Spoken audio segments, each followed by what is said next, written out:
20.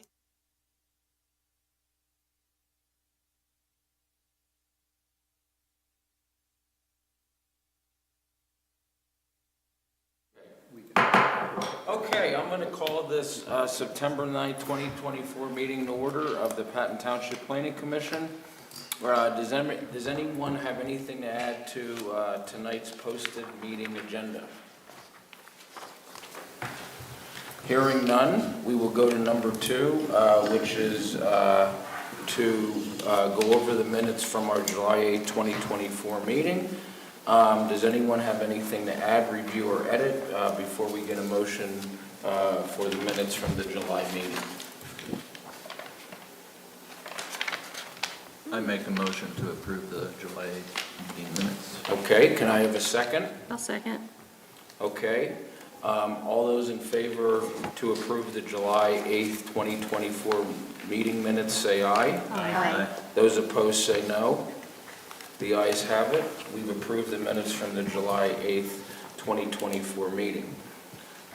Next on our agenda is public comment. Does anyone from the public in person or on Zoom have anything that they would like to discuss that is not on tonight's meeting agenda? If there's anything you want to comment on, please wait till we get to that item in tonight's meeting agenda.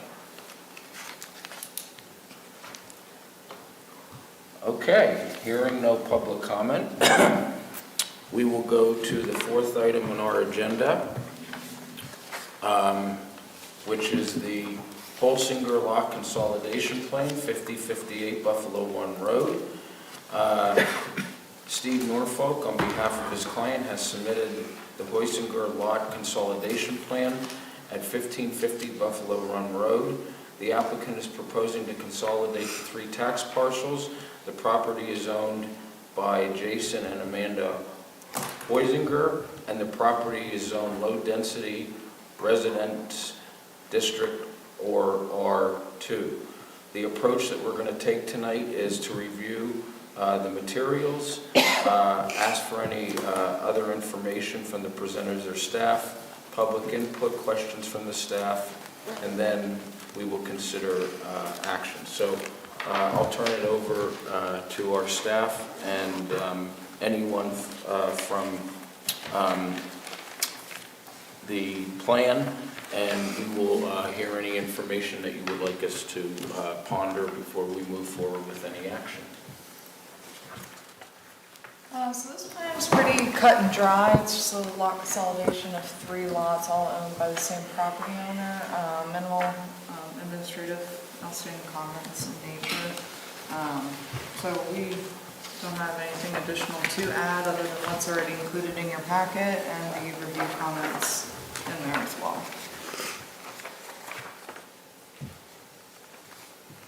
Okay, does anyone from the general public and or the planning commission have anything that they would like to comment on about this plan?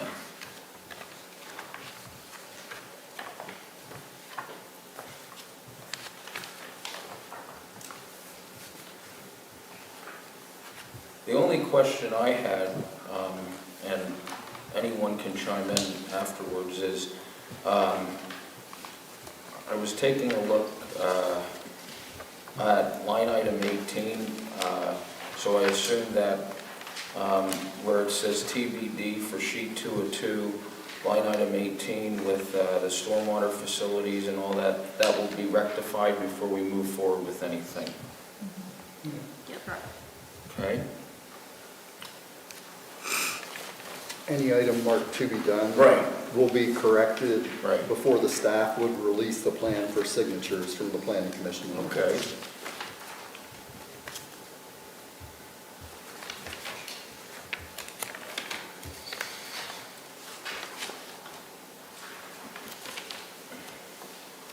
What about under that, or the number 8? There was no check or anything on that, or notation. The applicant will need to complete the DEP planning module waiver and non-building declaration for a lot consolidation plan. Correct. Has that already been done? Yes, it's been received and approved. Oh, okay, okay.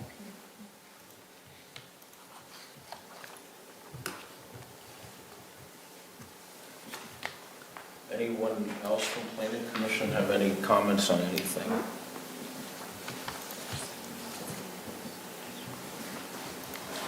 It's a difficult lot considering North Atherton right there. So I doubt anybody's going to be able to connect to it on the North Atherton side, so it's all on the Buffalo Run side. Yeah. Both roads that front this property, whenever it's put together, are state routes. So if somebody would want to try to gain access at some other location, they would have to receive a highway occupancy permit from the state. Yeah, which is not necessarily a pain to get, but okay. Are they here? No. No. They're not, oh, okay. So Steve Norfolk's not here. Okay. Any comments, concerns from staff? No, it's a pretty straightforward plan. Okay. So I would move to approve with, I guess, the corrections Condition. made, the We conditions would, we made. conditionally move to approve pending the TBDs to be completed and signed off by staff before recommending yes. Okay, can I have a second? Second? Okay. All those in favor of approving the plan based on the conditions and anything that is marked TBD, say aye. Aye. All those opposed say no. No. I mean, am I? You're aye? Am Okay. I? Okay. I was going to say, No. That's fine. All those opposed say no. Okay, the ayes have it. Thank you.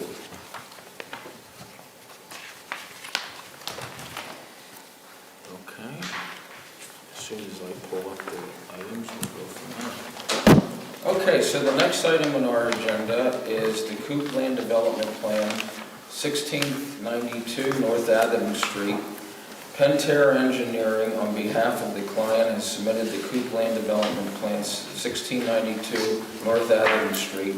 The lot is zone plan Commercial District C2, 4,200 acres. The applicant is proposing an eat-in restaurant at the site. Township staff has found the plan to be deficient in the following areas and asked for further discussion prior to the plan being forwarded to the Board of Supervisors. The areas of discussion that we will be discussing are impervious coverage, and parking requirements.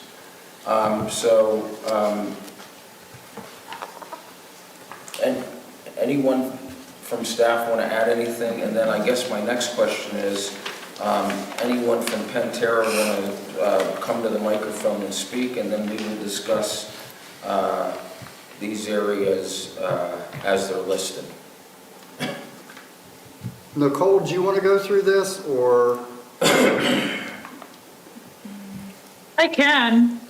So just to give an update to the Planning Commission, earlier this afternoon, Township staff met with Pentair Engineering as well as the property owner regarding the two items of discussion.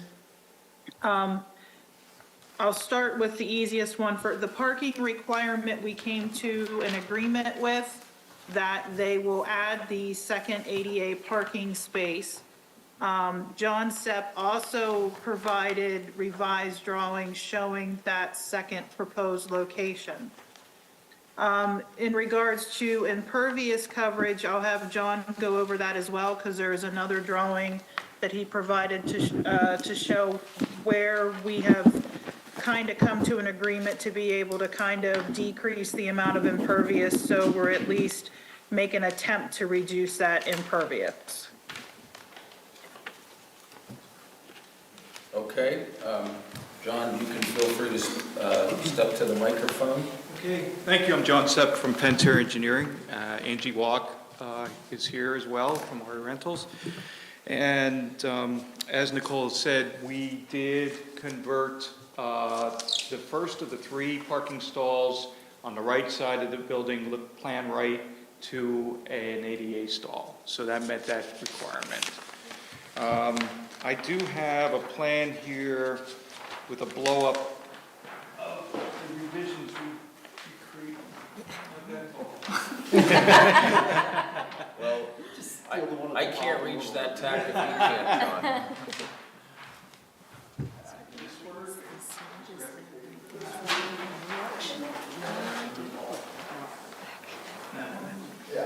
He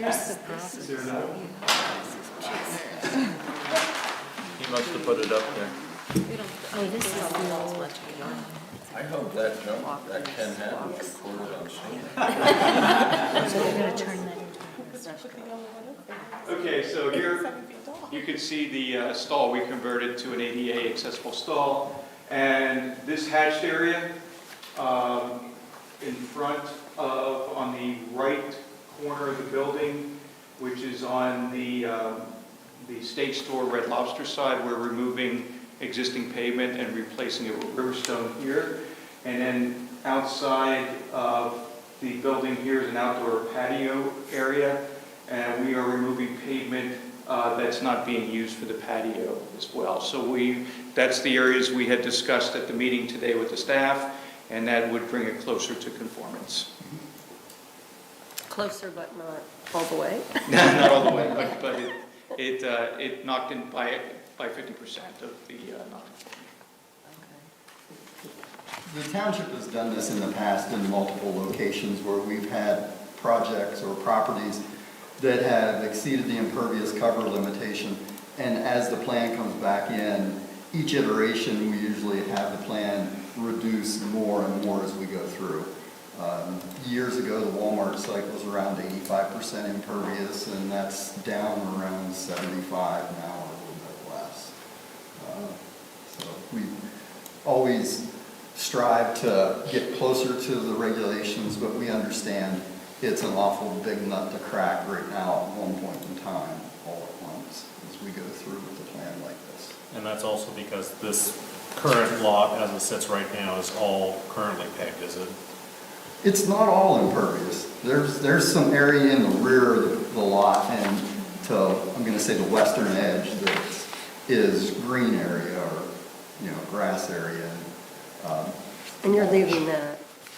So I guess my question is, are they tearing down the building that's there and building something new? No, they're utilizing the existing structure. So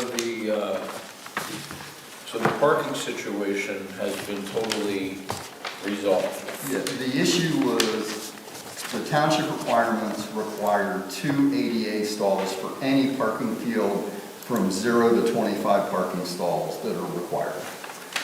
They were required to have 15 parking stalls. They had 17 stalls, but only 1 ADA stall. So they've reduced the parking stalls and have increased their ADA stalls to 2 now. We didn't even have to decrease the number of stalls, we just shifted them over a little bit. So as things sit today with the impervious coverage, that's still being worked on? They reduced what they have on site. Right. And it's staff's opinion that they went and, they've made an awfully good faith effort in trying to get closer to what there is. Because at the moment, right now, what we have in the field exceeds, what we're looking for. Right. So, But correct me if I'm wrong, what they did takes it down to what was on the, shown on the plan they did back in the 90s, 90, right? it's probably, and there was, the issue we got into was, in 1998, there was a plan that came through, and it showed an impervious number, but there was some areas that were not calculated. So whenever the plan came back in and we saw it this year, they actually updated that and corrected that error. And that's where the largest issue came about. Right, but my question is, we thought it was 75-something% for all those years, and now it's gonna go back and it's actually gonna be that 75%, which complies with the ordinance, so they don't have to do stormwater management, correct? It's, It's a little over 77% now. yeah, Okay. yeah. And stormwater management is not something that we can touch, that's UHA if I'm not mistaken, No, right? that's, stormwater management is the township. Okay, still us, all right. Because this is such a small lot, typically you look at like 5,000 square feet for stormwater management. I mean, we're in hundreds of square feet here because it's such a small lot. Well, is there, or, so,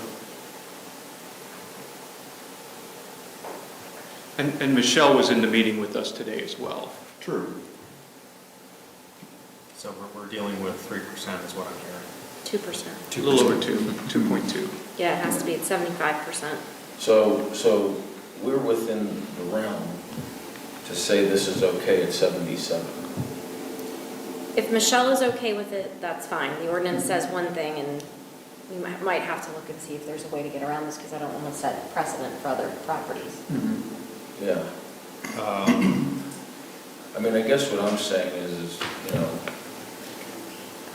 to define quote-unquote good faith effort is great, but, you know, I think to look at the precedent going forward, Yeah. I get it's 2%, but what I'm saying is, And 2% here with the lot size is one thing, but, 2% with, exactly, because when I was at the state store yesterday, I went over and looked at it after the Eagles win Friday, and yeah, I'm not as fixated on 2% at this site. I'm just looking at it for the entirety. It sets a precedent. So anyone else want to comment? I mean, I'm fine. If I may, if we didn't have the change in use, it would have just continued as it is. I mean, the reason it was caught was with the submission of a land development plan for the change in use. So it would have remained as it was, forever. Right. So this is, as Ken said, the opportunity to make a good faith effort to reduce that by over half of what we had proposed before.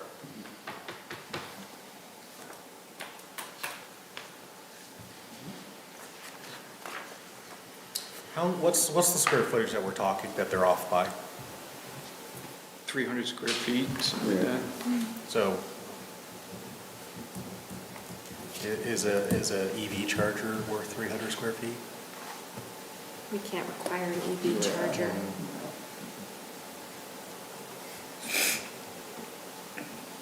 I'm just siding with you, Rich. I want to do something here. I want to make a deal, but I don't want to make a precedence that's going to be a bad precedent down the road. Yeah, I mean, so Michelle is definitively comfortable with this.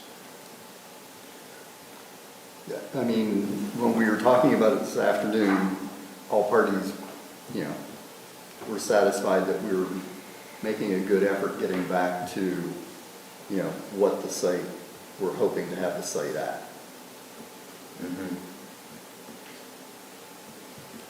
I'm wondering, because this was not correct back in 1998 when we approved the plan, that the impervious was miscalculated or not stated correctly, if there's a way to go back to the solicitor and we can put a note on the plan that says we're actually reducing the nonconformity from what it was, but because it was allowed at 79%, now we're at 75%, they've made the effort to get it down to 77, maybe we put a note on the plan and that gets around. I'm just not comfortable with the precedent issue. Yeah, no, I And agree.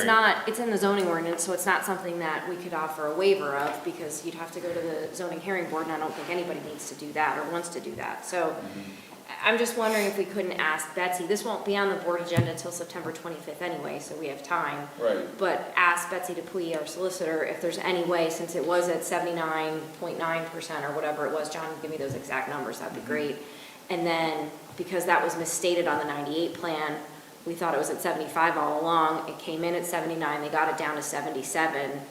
So it continues as a nonconformity, right? And it's actually reducing the impervious, so they wouldn't have to do the storm. And that covers us, so that if someone else comes in the future and says, oh, I'm at 85%, oh no, I'm really at 98%, and I got down to 93%. I don't want to get into a situation where somebody says, well, you did this for one, you have to do it for another.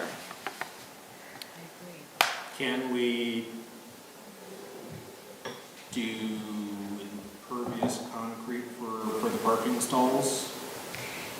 I think it's probably better at this point, and you can act on this plan tonight and give it conditional approval, and then we can go work with the solicitor. I think there's a better solution through the solicitor where a note gets put on the plan rather than asking, you know, they looked at this today and they worked on this to try to get it down further, and I don't think they can reasonably get it down any further. So if there's a way to take care of it administratively with a note on the plan that says, and maybe that note says, acknowledging it's down to 77%, it's still a non-conforming use.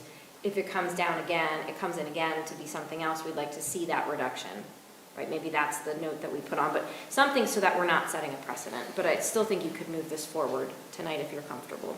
I think I know how to wordsmith this one. It's gonna be a little bit of a word salad here. But it's gonna be, but I would. Heard a lot of word salads. Yeah. So I would move to grant a condition. Hold on. I have a question on the refuse, the bins and stuff. You've got your gates opening up to the other parking lot. Is there enough room there for the trucks to get in and out of there? Yes, we did a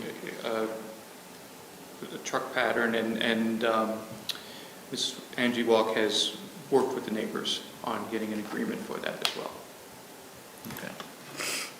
I guess the other question is can the garbage be put on Riverstone? No. That's not going to work, Okay, because it needs to be a hard surface for the dumpsters. Okay. And for the toters, for the recycling and so forth.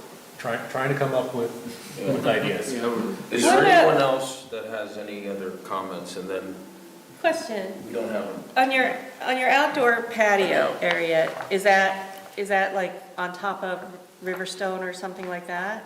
It's on existing pavement. It's on existing pavement, okay. Because I was looking at it thinking, if you squared it off, you might almost get that 300 feet, but I didn't realize that was gonna be, I guess it would be easier if you're serving food to, yeah, okay. Yeah. Any other comments? Now, we don't have a motion on the floor yet, but I know you, Bill, wanted to put some verbiage. So what I'm thinking, for a motion wise, that's not a motion right now, is that we grant conditional approval at them meeting 75%. And this is where I'm gonna give you a little bit of an out. And/or, the solicitor comes up with an idea that they can have it at 77. So I wouldn't say the at 75%, because that implies that if we can't come to some kind of an agreement, they're stuck and they've got to remove pavement. I think I would say you would conditionally approve it pending a discussion with the solicitor to address the outstanding impervious issue. And let the solicitor and staff try to come up with something that works for everybody. I think that's fine. Yeah. Okay. That works. Okay, so we do not have a motion yet, so I'll just put that on the floor. Is there any other discussion from the public or the planning commission? One other question. On your footprint for the building, you have like 2 extensions hashed out to the south. They- Give them a green light. Those are existing. Those are already. Yes, they're there. But are they in the setback? Yes, they were there when the plan was approved in '97. And how is that affected as far as the setback and what's there now? This plan received multiple variances prior to the 98 plan. And those variances carried forward, and that information, it was regarding the east and west end of the building as well as some of the other areas that you're referring to. So all of that has gone forward and has come forward with this property and continues to go forward. So they have the luxury of utilizing those variances, and they would still have the luxury to use those variances probably even if they rebuild the structure. Okay. But can I, question I have is, it's a completely different use for the building, correct? I mean, Yes. so what happens to, say, I mean, the environmental issues around, you know, the former use of it or the prior use of it? So was that all taken care of? That would be taken care of through the building permit process, not at the land development stage. Yeah, that's not Okay. something we consider. Okay. But, and I think the property owners here, I'm not sure. Angie, you folks, did you remove the fuel tanks? Yes, Yeah. tanks, line, they were all removed and everything was passed to DEP and the pavement put down. That stuff's all gone. Okay. Okay. I've heard good things about the Coop. I heard that they've got really good fried chicken. I really want to, I really want That's to. also not a consideration. I know. in the land development process. I'm just doing this, like, I really want to find for you right now, but I don't want to set a dangerous precedent down the road when it comes to this stuff. So I hope that you guys can work something out.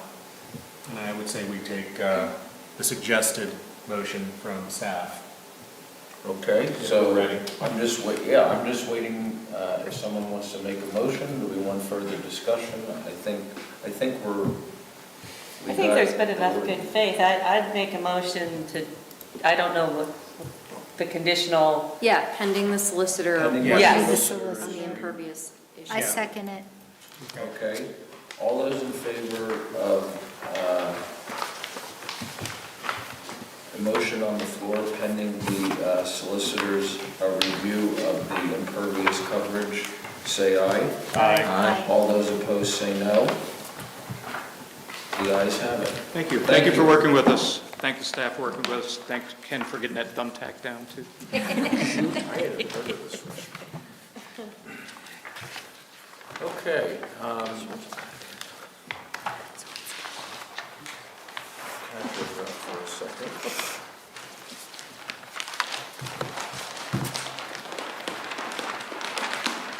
It sucks when we have a property that can use a redevelopment and then we find out that there's flaws. Yeah, that's why I think because of what happened in the past, there's a way to work through this. That's why I want to talk to Betsy. I'm fine with that.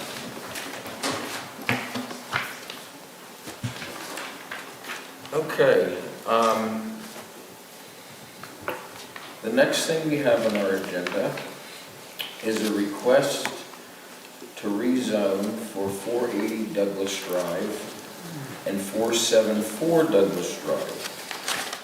Patton Township has received a letter from Sam Hall Baker to consider rezoning 480 Douglas Drive, 474 Douglas Drive.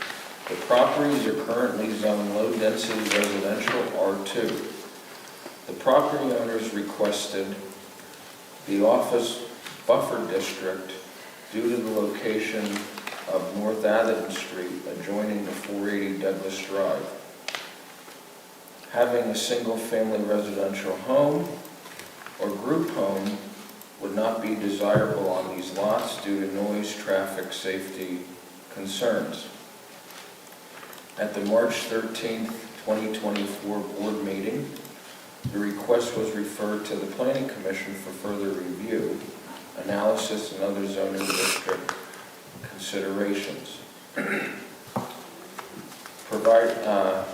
Once it's rezoned, the owner can propose any use or combination of uses. Provided in the agenda is a CRPR staff analysis, rezoning requests, and staff is prepared to review the analysis and answer any questions this commission has.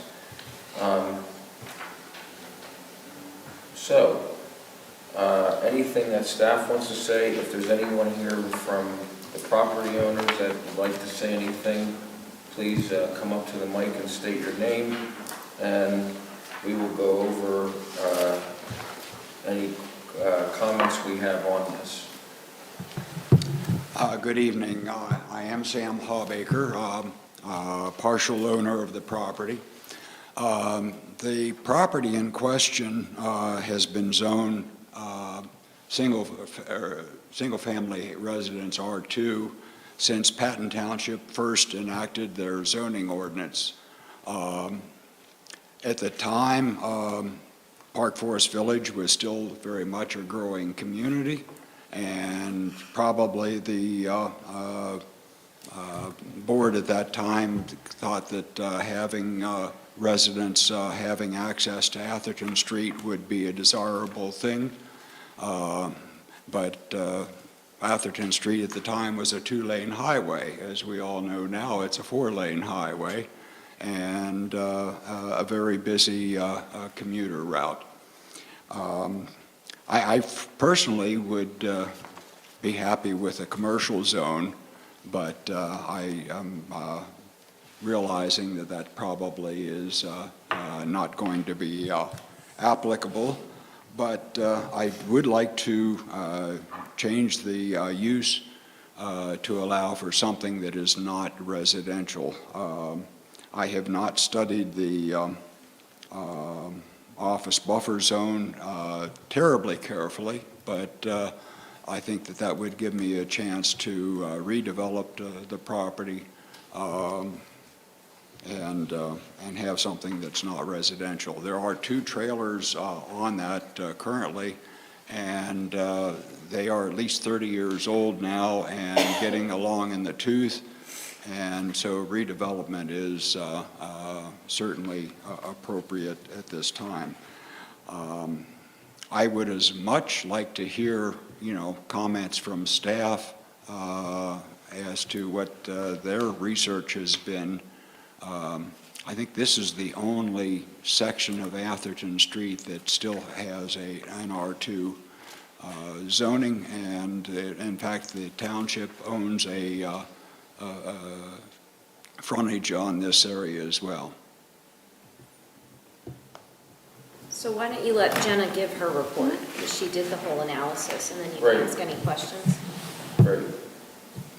Yeah, so we have about a 15-page report included. On page 12 is really the permitted uses in each zoning district. So after staff's review, having commercial in that area directly abutting that established neighborhood is not necessarily, at least based off of what we've seen in meeting minutes, it would not be a great use given the proximity of the neighborhood. However, reviewing other zoning districts, we saw this office buffer district zoning. It actually includes additional regulations in the zoning that I'm sure Ken or Nicole can talk about, but it includes additional buffer plantings for parking lots, how close the buildings can be to adjacent zoning districts, especially residential zoning districts. So this is your zoning district that was essentially established to buffer heavy trafficked corridors against residential. In my opinion, it's probably one of the best things that could happen to this neighborhood, because then they are guaranteed a buffer in this area, an increased buffer than the two trailers that are sitting there today. So with land development, buffer plantings would be required. This zoning district, as I said, has those additional buffering requirements for the parking lot. Only the uses that are permitted in OBD is pretty much professional offices, churches, medical offices, dental offices. So your business-like uses, but not at the highest intensity that commercial would permit. So in our opinion, that would be a better outcome than going directly to commercial. However, rezoning even one of these lots or two of these lots to that zoning would not be permitted. So if you flip to page 15 of this report is the overall summary, if you don't want to read through the whole thing. The last page pretty much summarizes every single topic that we covered: services, infrastructure. We include traffic counts if there was any crash data that we had. But then our recommendation, that final paragraph on page 15, we we wouldn't have an issue with this being rezoned to OBD. However, it should be noted that rezoning any of these lots would not be permitted per Pennsylvania Supreme Court. That would be considered spot zoning. So the way that we looked at this then, a holistic view, the rest of that corridor directly abutting Atherton is also R2. And I don't know any person who would want to have a single-family home on Atherton Street. So is that more of a bigger picture of looking at rezoning that whole corridor, A, to permit greater intensity than a home, however, having those additional zoning requirements in place, the buffering, et cetera, to make sure that those established neighborhoods are protected from those uses? And just to build off of that a little bit, one of the things I've said since I got here 16, 17 odd months ago is that I would love to see us look at that corridor from Valley Vista to Douglas, because there's some industrial uses on one side of the road as well. They're not going to be there forever. So this would be right for us to do. I'd like to do, I've told Mike this about 100 times now, an entire corridor study for Atherton from Valley Vista to Park Avenue and get our friends in State College and Ferguson involved. But look at that particular section and look at making it office buffer so that it is like a buffer into the more commercial core of Patton Township. I've long said that we're, on the cusp of becoming like Plank Road out there, out in Altoona, if you're familiar with Plank Road. And we really don't want to do that. We don't want to put all those intensive uses. We have a great neighborhood right behind Atherton Street in Park Forest. So we want to look at a way that we can complement what we have, but also kind of consider the future and make it a gateway into our community. So I think there's an opportunity there to look holistically. Like I said, I've told Mike 18 times now that I want to do this corridor study, but we have to get some funding to do that. But we could just start by just saying to the supervisors, we think you should look at from Valley Vista, or maybe just past Valley Vista at Galen to Douglas, and look at that section on both sides of the road, and does it make sense? Because Jenna's right, we can't spot zone. That's illegal in Pennsylvania, and we'll get ourselves in trouble if there's a court case that comes down, they'll say, why did you do this? It doesn't make any sense. But if we were to say we're going to look at this holistically and we change all the properties in that area to a different zoning district, it's not spot zoning, it's good planning. Okay. So then we can move forward and do, something different. I just think it's something that's not intensive, right? Because we have the intensive commercial core if you go further up North Atherton Street. But this could be something that is not as intensive. This OBD is a great district because of the uses that it allows. It gives some commercial opportunity, but it is, again, not Target, nothing against Target, but it's not Target or a restaurant that has the high intense uses. And so that buffers the neighborhoods behind it.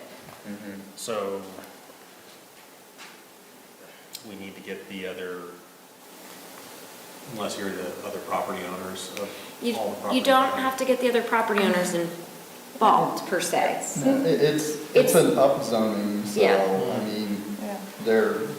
most individuals are very receptive to an upzoning because it increases the value of the property. And it's also, again, it's also good planning, right? The township doesn't have to stay static. As Sam mentioned, this has been this way since we got zoning back in the 1960s. It doesn't have to stay static. So the supervisors, if they're amenable to this, could say, let's send a letter out and tell folks, we're gonna look at this, and we're gonna make a recommendation, and we'll engage them, so they certainly know what's going on. But it also doesn't mean they have to change it all. But it means if they wanna sell a property in the future, they have more options available to them. In the office buffer district too, the issue to remember is single-family homes are still permissible. We're not creating any nonconformities either. Yes. So Amy, are you thinking about from like where Sheets is and turn the corner to Sam's property? So there's that empty, There's the a- back yeah. part of Sheets is empty. Right. So basically from that property up, because Valley Vista, if I'm not wrong, that Sheets is in the 99 corridor buffer, corridor overlay. Valley It would- Vista. It would probably be from Galen. Yeah, it would have to be from Galen because the Sheets is Yeah, because C, where the church C1. is. I mean, I don't envision the church is gonna go anywhere, so it's probably gonna Yeah. go from the church's property Doesn't matter down. because Down, yeah. isn't church a permissible use? Because there is a Yes, couple, it is. It is. yeah, there's a couple properties that are for sale right there too. Yeah. Yeah. And can I ask a question? It has to do with affordable housing, since we had just addressed that earlier about the Clearview property. Would that be an accepted use in OBD? Because it feels to me like we're not addressing that big issue that we So- all said we wanted to. Right, so we currently don't have affordable housing regulations. That's one of the things we're gonna start drafting on September 25th. You're gonna meet with the board to talk about that. So that's one of the concerns that could be brought forth, because we can look at what zoning districts to allow affordable housing in. Is R3 is that the multiple units? I'm sorry, I don't remember that. Is that Yeah, a? R3 it's the township's multifamily Okay. designation is R3. And we wouldn't consider this for R3? I mean, I don't think it would make sense. yeah, the idea is, as we said, we've got a major highway, and really, I mean, I don't think we should put high-density housing next to a major highway, especially when you we're looking at workforce housing and so forth. It really paints a bad picture, because we're taking a spot that we say is not really acceptable for a single-family home, and then we're gonna pack, workforce housing in there, and somebody's gonna look at that in the wrong light. Oh, I thought it would be more like accessible transportation. And when you say major highway, are you talking about I-99? No, Atherton. Atherton Street. Yeah, and Yes. the problem we have with Atherton Street, and part of the reason why I want to do the corridor study, is we have too many entrances and exits off of Atherton Street. So that's why we end up with gridlock, right? When the students are gone, it's great, there's nobody out there. Then the students come back and football season happens, and you can't move from one end of Atherton to the other. And so that's why I want to look at access points and access ways and all these other things we need to consider as well. Because it's not just about the uses that are out there, certainly that's important, but it's also how people can safely move through the corridor. And right now, I don't know that they can safely move through the corridor. That's one of the requirements with office buffer, is to combine lots together and incorporate inter-lot connectivity, where we would only have one or two access points, and then you would be able to go through the parking fields of these lots to get to each other. Well, because I know that when we were looking for, I'm not going to say the business, when we were looking to alleviate some traffic at a business, one of the things that our hands were tied with is we couldn't put up anything in the middle of the road because of the, because of, well, right, but I know the other issue was the amount of access points to get to all those businesses. Yeah, I mean, if I could go back in time, I would tell the supervisors in 1970 not to make Valley Vista the limited access highway, but to make Atherton the limited access highway. Because they did Valley Vista for a reason. No one seems to know exactly what that reason was, but now now we have Atherton with all these access points, and it would be better if it were like Valley Vista and didn't have all of the access points. But we can move forward and try to fix what happened. Yeah, I'm fine moving forward. I just had a question on page, where it talks about the building heights and the parking. I just want to make sure I understand this correctly. So it says, under the parking, now, this would be in the proposed buffer district. It says that the off-street parking regulations shall apply to all developments within the OBD. Parking areas and driveways are permitted from the side and rear setbacks of R1, R2, and A1 zoning districts. So if I looked at that visually, like, how would that be viewed from Douglas and 322 Business North Atherton?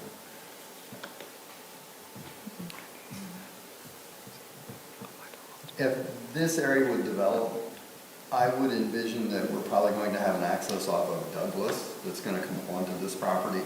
There's a potential for an access if the church weren't there through Galen, and then that would come up through and connect all these properties together. We wouldn't have accesses pointing out onto Atherton Street. Right. Yeah, right. I would assume that would be what you would want to avoid, because that wouldn't help the corridor study. Yeah. Okay.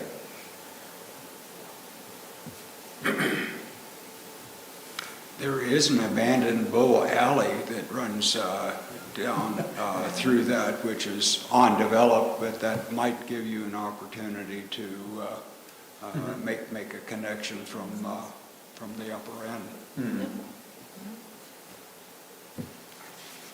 I think it sounds like a good plan. No, I think the plan is to create a plan. Well, yeah, Yeah. I mean, but to rezone, to start it, yeah. Well, we can't rezone this property because it's spot zone. So your recommendation would actually be to the supervisors to do a partial corridor study for this section of Atherton Street to look at changing all the properties to OBD. Then he could have OBD. It would be spot zoning even for 2 lots? Yeah, because you don't touch, you have to be contiguous to the zoning district that you want. Continuous, but Yeah, there's, my 2 lots are contiguous. No, there's no office buffer district zoning around you. That's the problem. yeah, so unless there's a pre-existing non-conformity, first one coming to my head is Naked Egg in Pine Grove Mills. That is the only lot that is commercial right there in Pine Grove Mills. Because it was a pre-existing non-conforming use, they can maintain that. And this really comes down to case law on this type of rezoning. The area needs to be large enough, and I'm sure there's plenty of court cases out there that has that suite number that has held up in court on the area that you are rezoning. I know 2 residential lots would not meet that threshold. Are there people living in the 2 homes right now?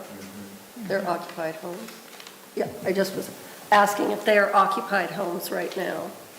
Well, it was 1 lot at one time. I subdivided it to make 2 lots to get 2 trailers on it. So clearly it would be appropriate to combine those. There's about 3/4 of an acre combined on those 2 lots. Are there people living in the trailers? Are there people living on the property now? On the property? There are under lease, yes. But we had trouble renting the last one last year, and it's going to be more and more difficult. What are we looking at time-wise to get this? Well, the supervisors would have to discuss it, right? And certainly it's something we could put on their agenda for the 25th, and they could discuss it. And then if they wanted to move forward, it probably wouldn't happen until the beginning of next year, just because with things that Jenna and Summer have on their plates now, because CRPA would have to lead us through that process. Okay. So what would be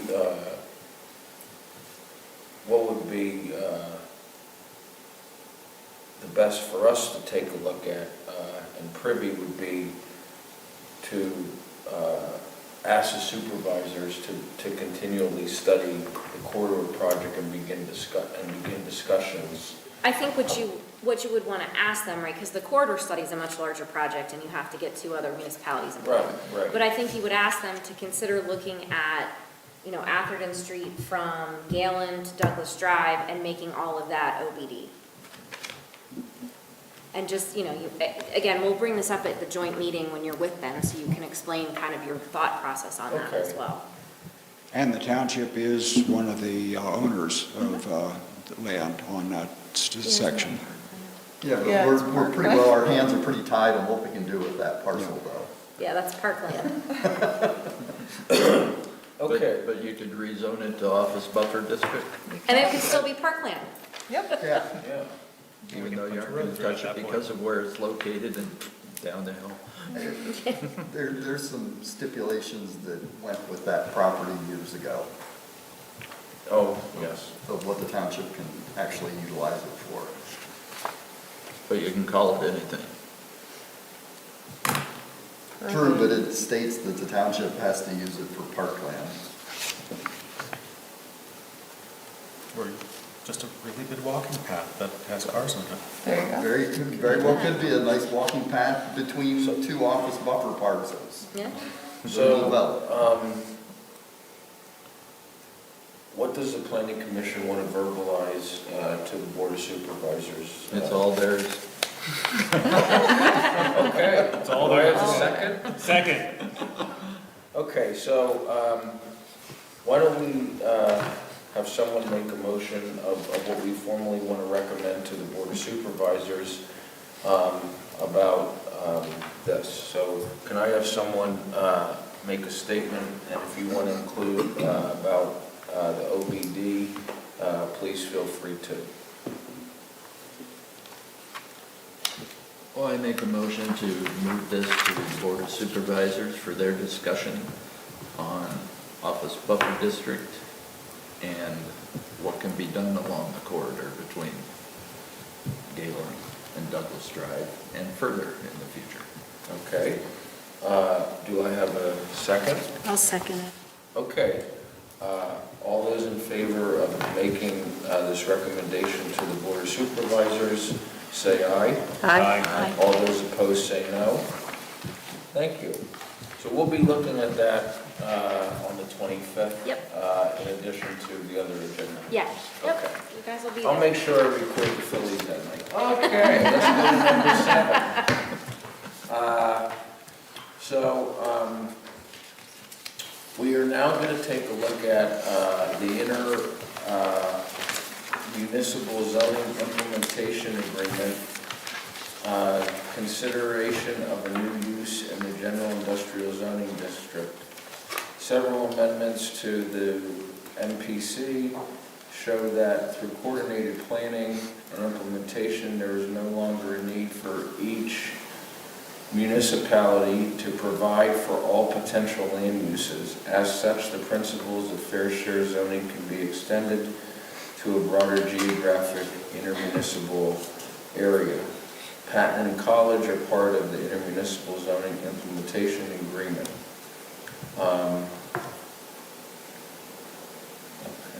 So provided in this agenda, as we all have, is a letter from Lindy Slope, College Township Principal Planner, and the intermunicipal zoning implementation agreement for review.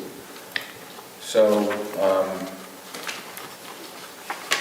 staff can feel free to comment on this, and we can take a look at this. And I know we discussed this a little bit, I believe, prior about intermunicipal agreements with College Township. So we talked about this, not in this type of level of detail, but we Yep. discussed it before. Yeah, my presentation's coming back to us. So Summer and I are very lucky. We are also the planners for Harris Township, who also received the same request. So this is for Center Elite Gymnastics.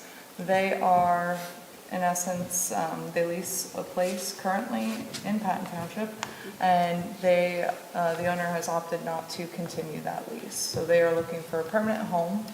It appears they cannot afford commercial properties given square footage and land costs for those properties. So they have been looking at industrial areas and ended up targeting College Township and Harris Township for this request. Both requests are amendments to their industrial zoning districts to permit this indoor recreation use in an industrial district. So Summer and I also had the pleasure of doing that review and analysis for Harris. Their planning commission will be looking at that next week. But also part of this, since College Township and Patton Township have this intermunicipal zoning agreement, you guys share uses between multifamily residential and industrial. So any changes, any requests like that have to go to that sharing municipality. And the point of having these types of agreements, they're based on the comprehensive plan originally. And essentially what they like to do is they do an assessment of the land area of those two uses in both of those municipalities. And essentially that's what the agreement includes, is that assessment that was completed by CRPA at that time of the amount of area, that industrial zoning for Patton and College, and the same thing for multifamily. So given that this request isn't taking away, it has no impact to the land area, there's minimal considerations for this. They're looking at permitting a use, albeit in an industrial district, which is your highest and most intense use. So those districts, they are planned for everything, highest traffic, highest refuse and recycling, et cetera, et cetera. And at least our review for Harris, we didn't see a concern with permitting indoor recreation as a permitted use in the industrial district, given that the requirements that need to be met for industrial zoning are significant, and given the size of what they are, the warehouse that they're planning to build is going to be, in essence, a warehouse. So it will fit into the character of those zoning districts as well. So, correct me if I'm wrong, don't we already have a business that is already meeting that? That's what I was going to say. One other thing to take into account is Patton Township has approved the use of indoor recreation or an indoor dance studio at least 2 times within our industrial district. Yeah. So these folks are just asking if they can continue that in the area that they have labeled as industrial, because Patton Township and College Township entered into this agreement years ago whenever Patton Township ran out of industrial area, so that we could avoid somebody doing a curative amendment, coming in with a piece of property and saying, you have no more industrial land, so I want this to be industrial. College Township had an issue with high-density residential property. They didn't have as much. So it came about that it was a good fit for us to trade and say that, well, we'll let you claim some of our high-density residential use, you let us use some of your industrial use, so that both municipalities were protected from anybody bringing in a plan and forcing it on the township where it really wasn't a good fit. Yeah, so all you're asked to do tonight is just to provide comment back to College Township if you have any concerns about them doing this in their industrial districts. We've already done it, so I think. Yeah, because that was White Hill Lighting, then the gymnastics Yeah. went in there. Yep. Correct? Yep. Yeah. I don't see any We issues. should say we love it. Don't take our dance studios. Love it. We'll put that in the love Say, it. we love it. Love it, We love it, we endorse it. but don't take our dance studios. Yeah. Okay. Okay, so we are done with 7. And now we're going to be taking a look at the Center Region Comprehensive Plan work session. Oh, gee, time to go. Yeah, so your township staff is gonna bail out of this No, because this is no. your experience. It's very important that you take care of No. this. We're gonna have a lot of fun. Yes, you're gonna have fun. We will see you all later. No, I'll see you all on the 25th. Yes. And Ellen, I have you on the board update on the 11th. Yeah, and, okay. It would just be, basically, they're gonna talk about this. We'll just give an update on the couple of plans because they'll see them on the 25th. Okay, Thank you. all right, see ya. I will talk to you tomorrow. You, I need to talk to you about the 25th. okay. Yeah. Okay, perfect. We are going to take Thank you all. Thank you. couple-minute break For clarifying before we a start lot. this presentation.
All right. That's what I'm hoping.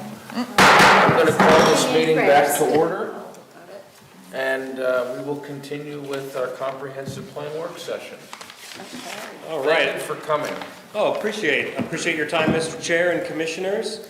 Again, you'll see us multiple times throughout the rest of this year and next year talking about the comprehensive plan update. As you know, this is our second time before you, and we are back before you earlier than anticipated because we wanted to make sure we were getting your input directly at those foundation forming stages.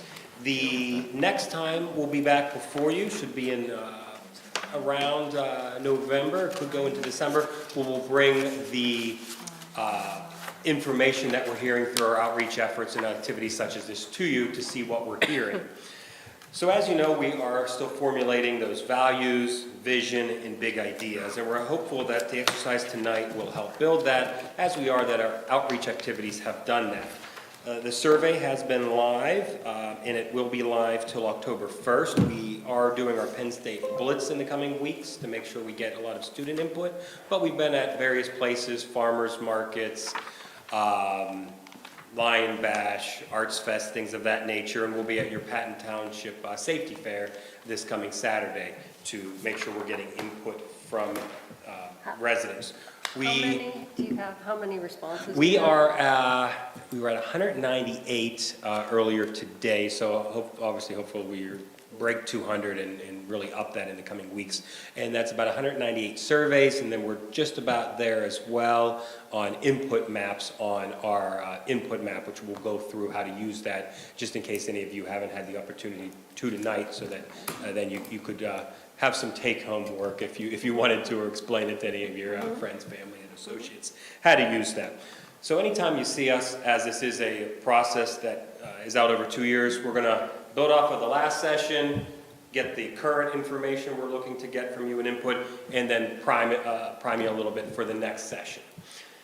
All right, and as part of that, about 2 weeks ago, we did send out postcards to 10% of the households in the municipalities to try to up our input on that survey as well. We did see a little spike in the days after those went out, but if your mailbox is anything like mine, you are full of similar sized flyers at the current moment. So we are hopeful that some of these other avenues of outreach will help us keep getting those numbers up.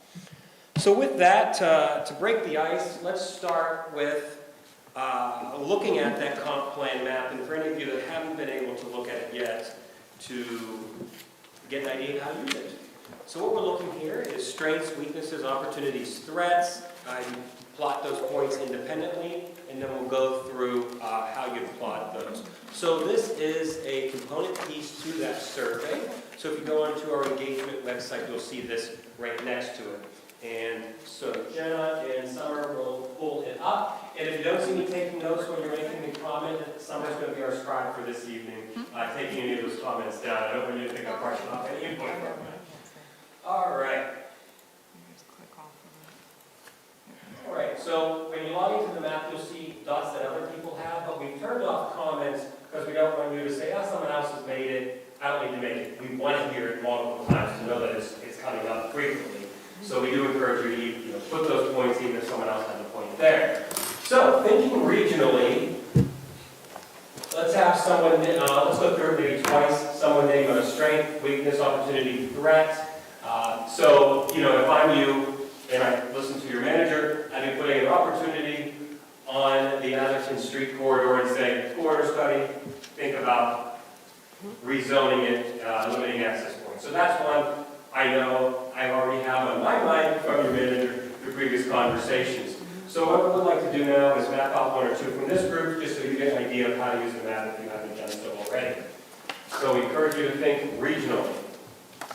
So if you have a comment on any area that isn't Patton Township, now would be the time. And we also hope to incentivize you then to go home and drop a bunch of points on Patton Township. But Yes.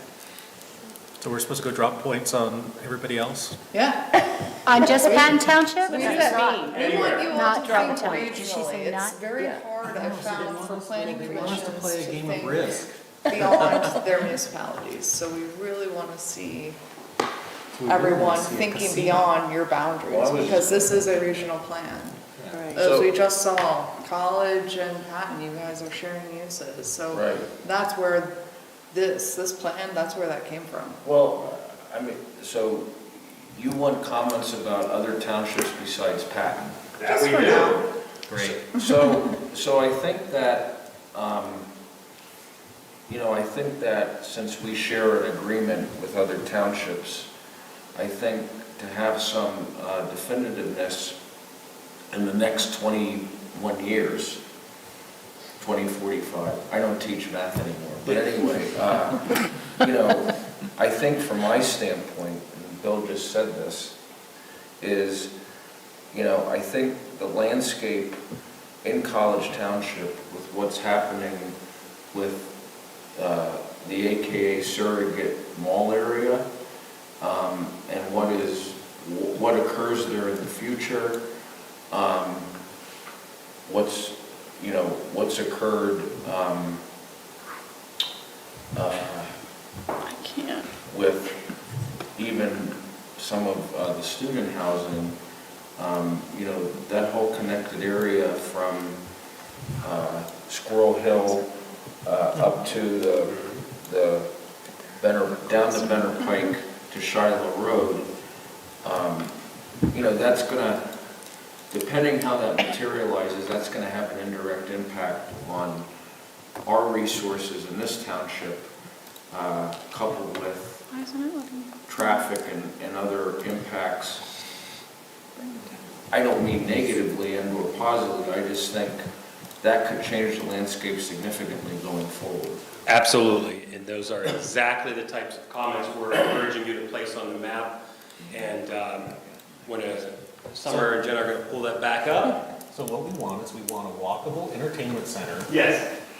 in the current area that happens to be around a mall that is going to have lots of money to redevelop because of a certain decision, so that it should be a nice outdoor walkable magnet on one side, great hotels on the other side, great restaurants to go walk and eat at. Right. Cobblestone walkways. So we have them all, we have our mall and the sites on the comprehensive plan input map. And so let's start with, let's try to classify it in one manner here: strength, weakness, opportunity, threat. Opportunity. I'd say an opportunity.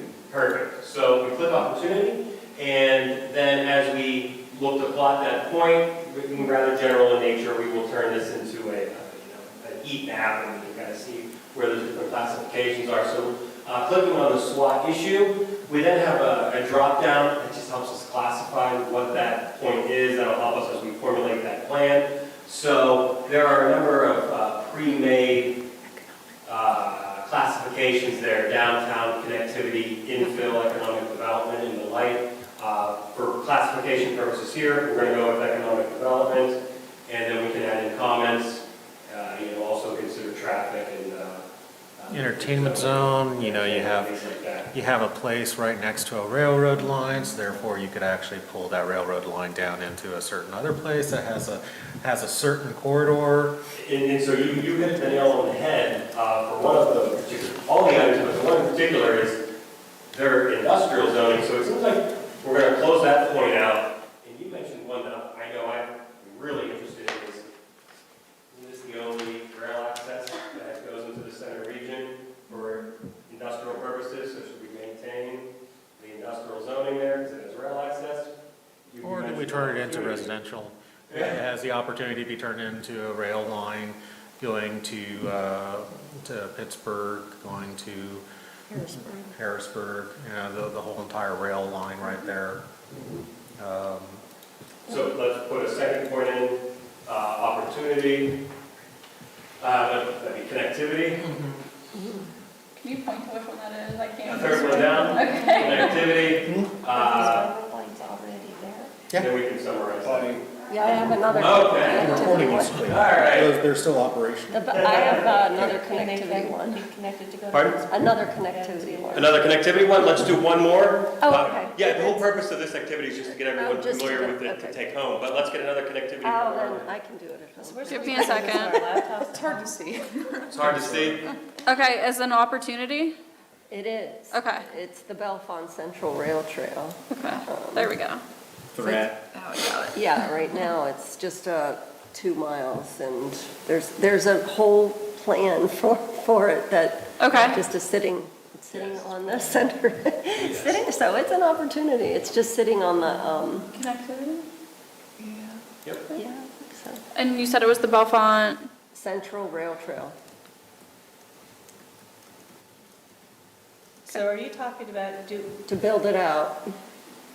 is that the same area that Bill was just talking about with the No. railroads? No, Okay, this is- okay, yeah. separate, Yeah. okay. Does this one go to Howard out that way? It right now goes behind, it goes from the Penn State, well, it goes from Sunset Park Into top trees. down to Top Yeah. Trees and and then across out over to, whatever that development yeah. is. Yeah, but I Grace believe those Woods. lines you are could abandoned. technically Oh, say that comes out to us. Okay, okay. So those 3 points are examples of what we're encouraging you to do in the coming weeks. Okay, got To it. go home, plot a couple more points on there, those big picture items, and in terms of housing, really stressing land use, transportation, things of that nature. Once you plot your first point and you see the drop-down categories, you're going to get an idea of the things that are really popping for us. Okay.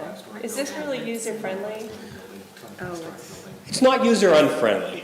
Well, that does me no good, because I am like maybe below 101. If you're on a desktop at home, that's your best strategy. That's the easiest use of it. Okay. Yeah. All right. So with that, we have an idea of how to get started on that. So let's move on to the next piece. And that is answering this question 3 to 5 times on the Post-it notes in front of you. In 2045, the center region is. Because that's what we're looking at. We're looking 20 years out when we develop this plan. So again, we're looking at those, if you want somewhere to start, you saw those themes that were included in your packet going out. Something that relates to perhaps those themes, it could be a good starting point. And again, these are meant to help shape the foundation of those different sections of the plan. And we encourage you to think regionally, not just locally in Patton Township. As you finish, you have to put them up the front, I'll grab them and stick them up here, and start being sorted.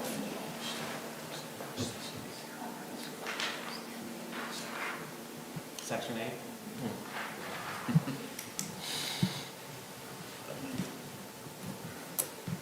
Section 8 you're referring to is the one that I'm thinking of? so do we just like throw words out, or do we need to put whole sentences together? No, phrases, anything. Any sentence, phrase, I mean, I think- college, we talked a lot about, business and economic development, that was just a hot button for them, probably because they were exhausted talking about the workforce housing ordinance. Trying to think, Ferguson. Ferguson had a variety of housing options for every phase of life. That's what we have in 2045. We have enough zoning and capacity to meet that need. So really anything that suits you personally. I know. So ideally, when I come through, grab these Post-its, I'm gonna start theme sorting, so hopefully what we're gonna see is. Do we just put them all in one? We can put them on one or individual. Yeah, individual is probably easiest for us because we can sort them into different categories.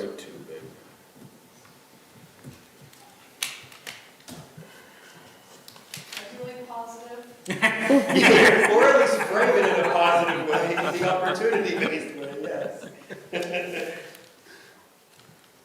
I guess I just don't understand.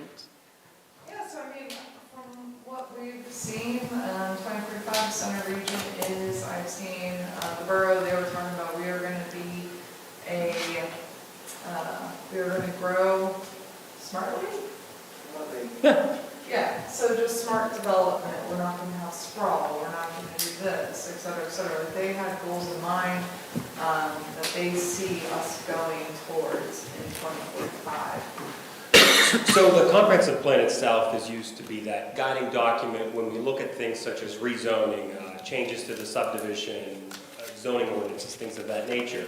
So when that rezoning or corridor study comes before the Regional Planning Commission, they'll be reviewing it to this document itself. If that document itself says we need to encourage a variety of housing options, interconnectivity amongst different uses, we would say, provide a recommendation is or is not supporting that common shared vision amongst the 6 municipalities. So in 2045 for you, the center region is the same but overrun with students. That can be a frightening reality for some, and maybe there's way different for you. I read I just feel like that's what I've been getting from people telling me that they don't like. We've had a few, they go into business-friendly, ease of regulations. One pretty forward in a certain manner, a community in the south said car option. Yes. Yeah, that's a good one. Well, I kind of put that because all I hear from people is more bike accessibility, less, That's what I wrote. constantly. Everyone in Gracewood tells me this every day that ends in one.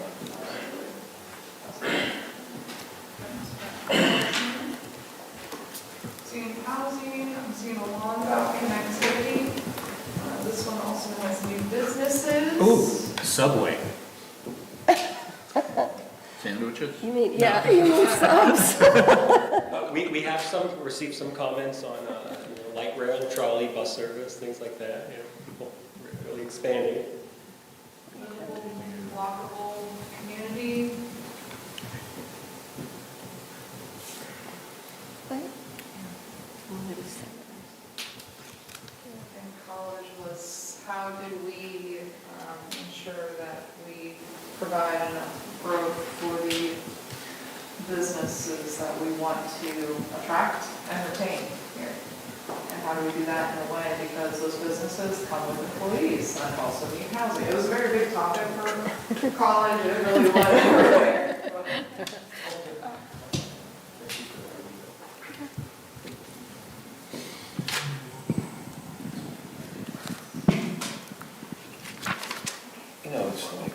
It's like they put in 99, 15, 20 years ago. Is that fair statement? 15, 20 years ago they put in 99?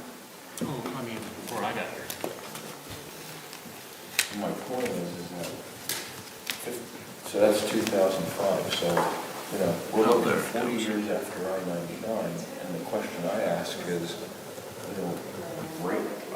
like, what advancements in Commonwealth connectivity will have happened, or do we want to happen in those 40 years since I-99 was put in? Because arguably, like, my parents come to this area and they're like, this road's the game changer.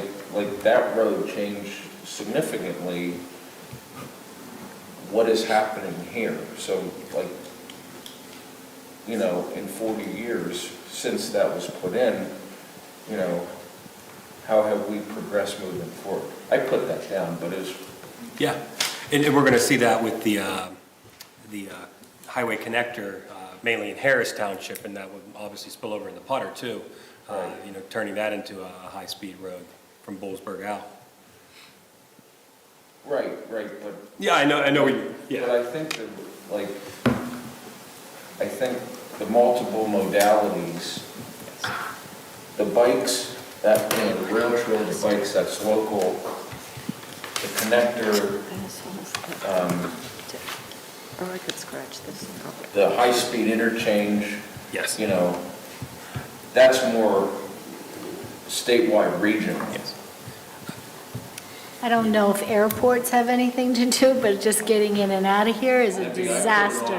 I didn't put that on mine. College Township was, we have these businesses and They need to be able to get to California. How about just complete connect, like to Atlanta, to New York, just basic areas, cities? And we even heard about roadway connectivity to the airport itself, that, the entrepreneurs get off the flight and go down this little country road. They're kind of like, let's get an interstate connection here and really get those people spread out, too, to attract flights and everything else of the That's lake. been floated Yeah. around to go from the Penn State or directly to the airport. Yep.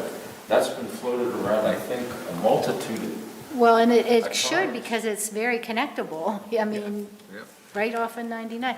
I think that we also need to have a road off of 99 to the stadium and the university, because that's a big interchange, and I think that's going to help us with the new centers that are going on Waddle Road. Exactly. Yeah. And we are starting on the first one of those with the MPO, those initial conversations.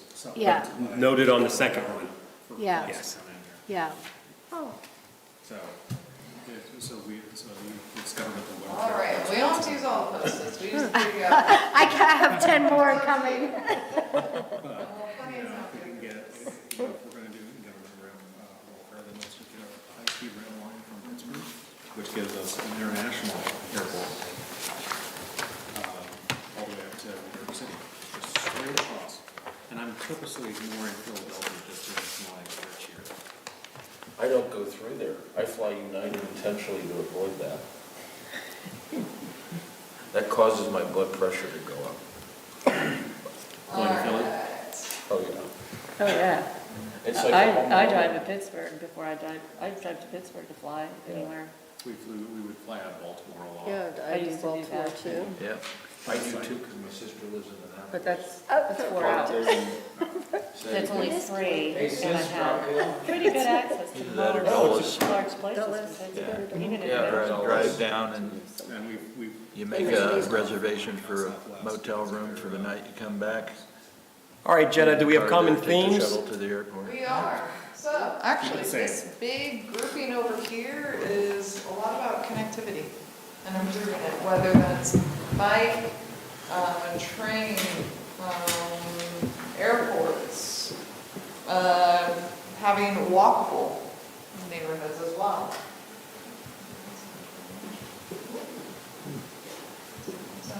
Followed with that main group, there's also this housing that is affordable, dedicated fiber to the curb. that is livable, et cetera, et cetera. So I say these are the two biggest things. You don't know what fiber to Now, the curb is? as a group, we're gonna go through this exercise with one of these activities, or one of these goals.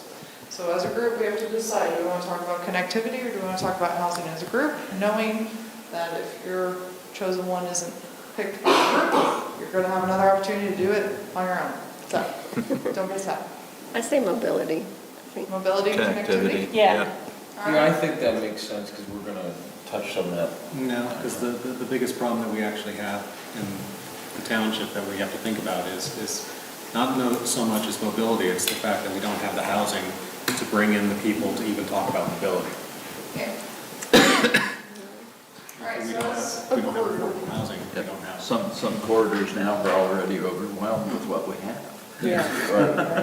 There are times during rush hour, morning rush hour, if I come out on Park Forest to Atherton, and that light is red, people forget you're supposed to leave intersections clear. That sounds like a great place for our Patton Township police officers to be writing the tickets. Oh, I know. You Oh, can they're beat too your busy butts. watching football. all right, y'all ready? Yep. All right. So we're going to talk about mobility and connectivity as a group. So what we need to do is rephrase that general goal into how will we ensure blank. So whether that is connectivity, all aspects of connectivity, so trains, planes, automobiles, walkability, etc., across the center region. So we have to put that into a statement. How will we ensure that this happens across the center region? Hub and spoke people movers. Hub and spoke people movers. I'm just basically saying, go with the old-fashioned Epcot model. Walkable communities.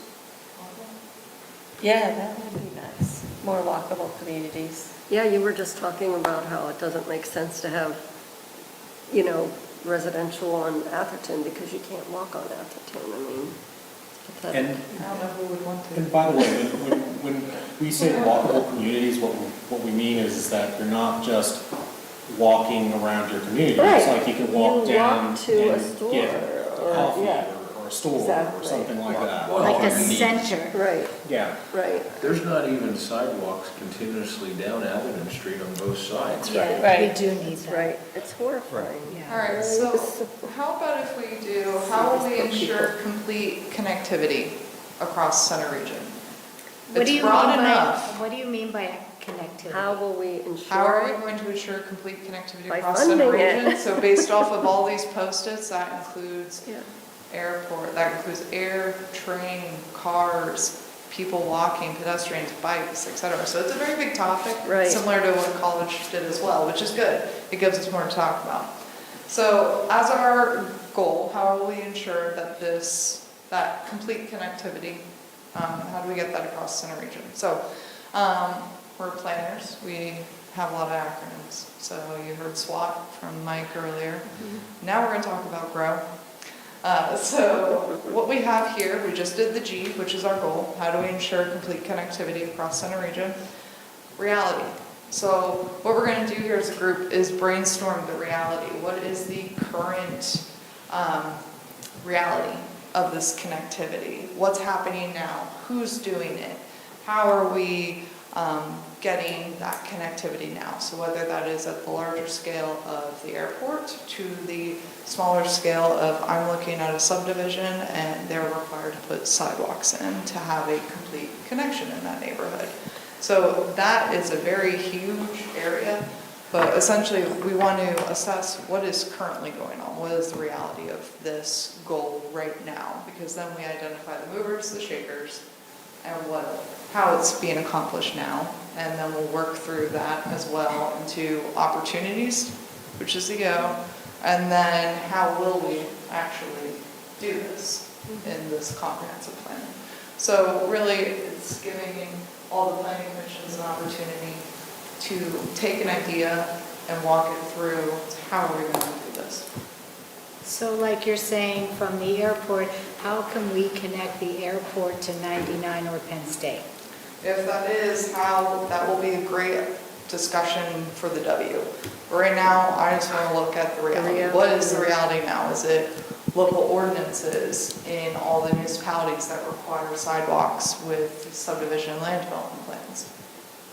How does that Oh, it's a so reality. evening out the rules between all the different townships. It doesn't need to be individual townships. I know, for working in most of them, that is a requirement with subdivision land That's a development in reality. all of the six So municipalities. today it's a reality. That is a reality. It's So also- having sidewalk ordinances, so when you do get land development plans or subdivisions, you're getting those complete connections. But the reality right now is also that there's no sidewalks, or there's interrupted sidewalks on Atherton or Yep, main business areas.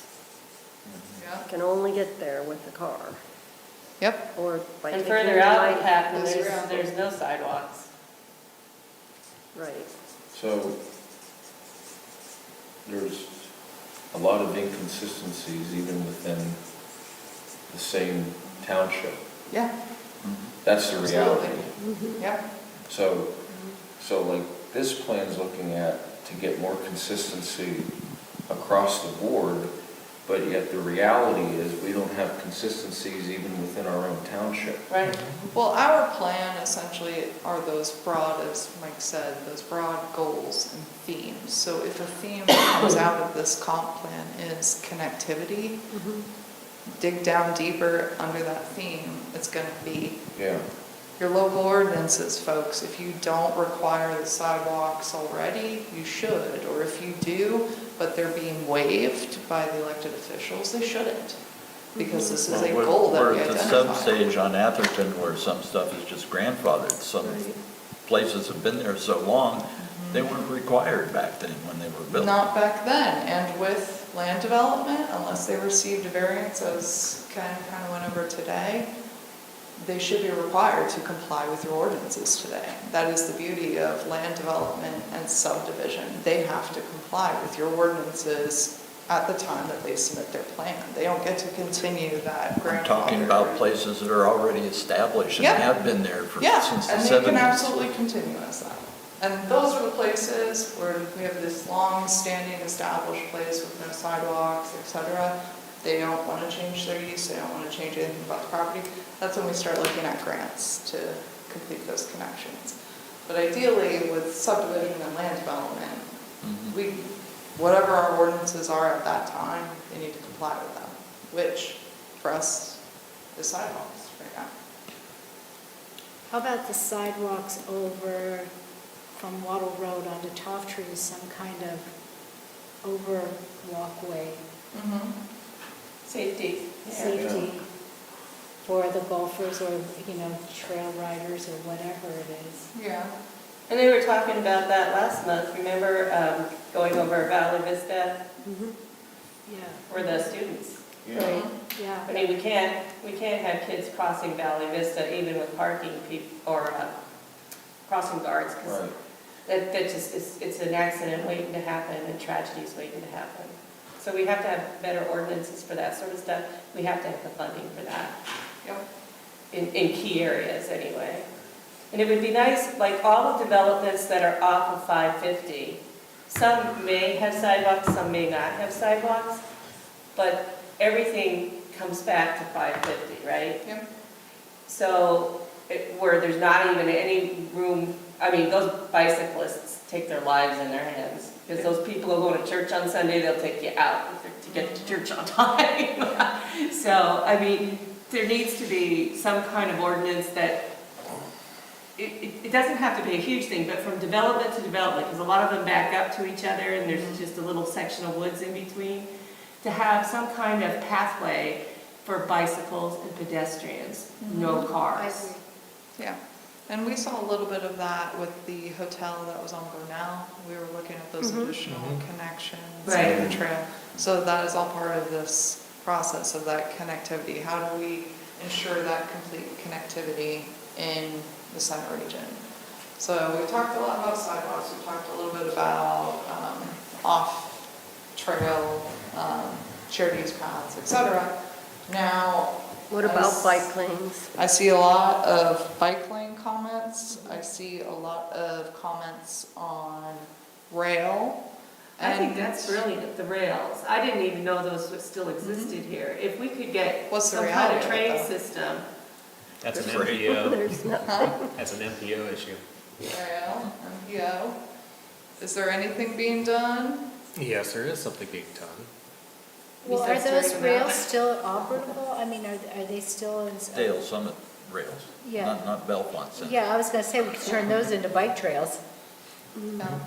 But that won't solve the problem of getting people to Pittsburgh and No, Harrisburg. no, that's a Yeah. whole No, nother. but if you had a hub somewhere that would get us to the bigger cities, the Harrisburgs and the Pittsburghs and the Philly, or I guess you'd go to Harrisburg and then Philly.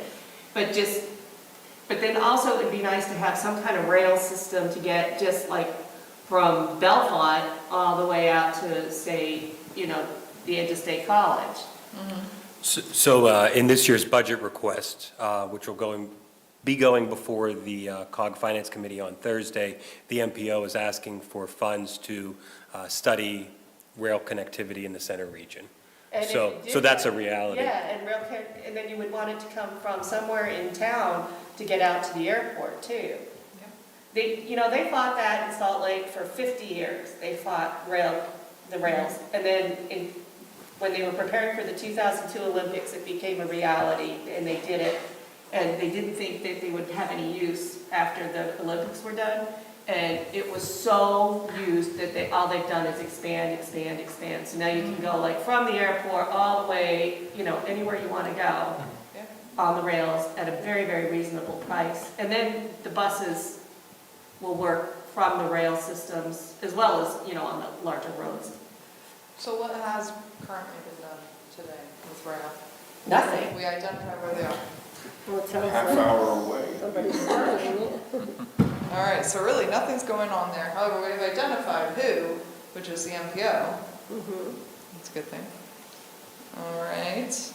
Now, we talked rail, we sidewalks, we also talked about the airport and the connection to the interstate and Penn State, et cetera. Yeah, So hell, what's just current status of this? Just a new connection on Wattle Road would alleviate many problems. Is there anything currently being done for that? Excuse me, I meant Fox Hollow, but not Wattle, Fox Hollow. Yeah. There. I know that there's discussions of widening, and where it is exactly in the process of widening Toff Trees Avenue. And that's all tied up with what's the best way to get funding to do it. Yeah. Wasn't there a road originally planned in the books from the airport to the stadium? I mean, there was a connection there. I don't know about that. I've been here 9.5 months, and I have seen some dashed lines, but that's as far as I've digged into it. Yeah. And that could have been someone drawing it on a map, but I have But I seen what think, you're talking like, about. It was like straight where the Spearley Farm is, right on with in the Y, where you go this way. There was supposedly on the books at some time, I thought, that there was a road that was supposed to go from that road straight over and connect right to 99, which would be the ultimate direction to town. And it wouldn't really affect, I mean, I think it's university property though. So that may be the big holdup on that. And the reality of that is the MPOs getting pressured from groups such as CBICC to include that in future projects and analysis and things of that nature. So that's making its way onto those long-range transportation plans and things of that nature to focus in on exactly where you're talking about. But I think that would alleviate the Toff Trees Avenue extension from Wattle to there. I think that would alleviate all of that. Because we just finalized 2025's tip, and now we're starting for 2026's tip, if I'm not mistaken. You can correct me on that, Mike. I'm just make a general statement is, yes, the ones for this year are already locked up, and we're now focusing, on those plans for next year in the coming time frame. So yeah, we're baking them into any plan and formation stages right now. Let me say it that way. Yeah, everything's like a 3-year process. Yes, yes. So like, this plan is focused on our 5 townships. But my question is kind of like what Debbie was just saying is, from my perspective, I think some of the key linchpin is to get buy-in from Penn State-owned land. I agree. So my question is, when we're looking at this connectivity, there's a lot of moving parts here, but what I think has to happen is the 5 townships need to have the 6, AKA Penn State, buy into all the goals that you have listed in the 2045 plan. Because while I understand what we're focused on, that example right there moves forward or doesn't based on that 6 entity buying into what the goals are of the 5 municipalities. Yep. So you have identified, a part of the will, making sure that we are working and coordinating with Penn State. So the 5 townships and the 1 borough of State College being the 6th piece of this. Sorry, The 7th, I was going to work it in. And then teach math. the 7th entity being Penn State does have a voting representative on the Center Regional Planning Commission, their campus planner. Then he's a non-voting member on the Lucy Land Use and Community Infrastructure Committee. So as the Penn State planner, he is a member of the steering committee for this plan. So that's our inroad, that's our beachhead, that's our foundation point for our conversations with Penn State. their Director of Local Governance Affairs. We're in frequent conversation and communication with him as well. So we're hoping with those pieces that they're taking those back and making sure that there's buy-in from Penn State on those points. Yeah. So here's even another thought, and I'm going down the rabbit hole probably, but if you connected that road from the airport to Penn State, you could take another avenue to Shiloh Road where you're at the rail, where you're at all the industrial businesses. So you could open up a whole new thing there. Yeah. So, from what I have gathered, one of the issues that was constantly sort of preventing certain roads to go from the airport to Beaver Stadium was a desire to no longer have Beaver Stadium. That they wanted to move it to a different location. The $760 million. Yeah, I don't see that happening in the next But- 25 years. But this was something that they were really trying to do. Yeah, you never know. And then the land committees did a very good job of making it so that they couldn't, because there's only one place where they currently have the noise ordinance ability, and that's where they're currently located. So now you're seeing a shift on some of the planning from Penn State going, okay, we're gonna put $600–700 million into the stadium now to rebuild the press side. So now they're also looking at, well, maybe now is the time to start talking about all these other infrastructure and stuff. So, you know, sometimes it's just, you have an administration in another municipality, in this case Penn State, that is just taken a whole entire different route, and now is the time that we might get those roads through. Yeah. Yes, and if you're really interested in those details, Bill is your MPO representative, and he makes sure that those connection points are discussed and when we're formulating our projects and plans as well. So Jenna did get Penn State down onto reality of needing a partner for us. This is actually going into our next topic, which Sarah left over from SWAT. It's options. Right. So, what are our options? So clearly, I'm hearing Penn State buy-in. We're gonna have a comprehensive plan that's gonna identify these big picture goals, but it is gonna require a lot of buy-in. So here's another one. If we take the Nittany Mall turned into a casino, and who but the big guy Pagula is behind all of that, maybe we get somebody like Pagula to back in some of these avenues to go with us. That's also probably happening. Yeah. Oh, he's behind the whole casino thing. I don't know enough about the players behind the casino. I know that the casino has finally won its last court battle, and now it's moving forward. Oh. Yep, it's moving forward. I don't know, I just watched the Open, Pagula was in it, so I figured that was a good one. Yeah. So we have that option, identify, we need Penn State buy-in, we need to identify partners for this. The point that what I really like the point that Jim made earlier about having some kind of, an option would be having some kind of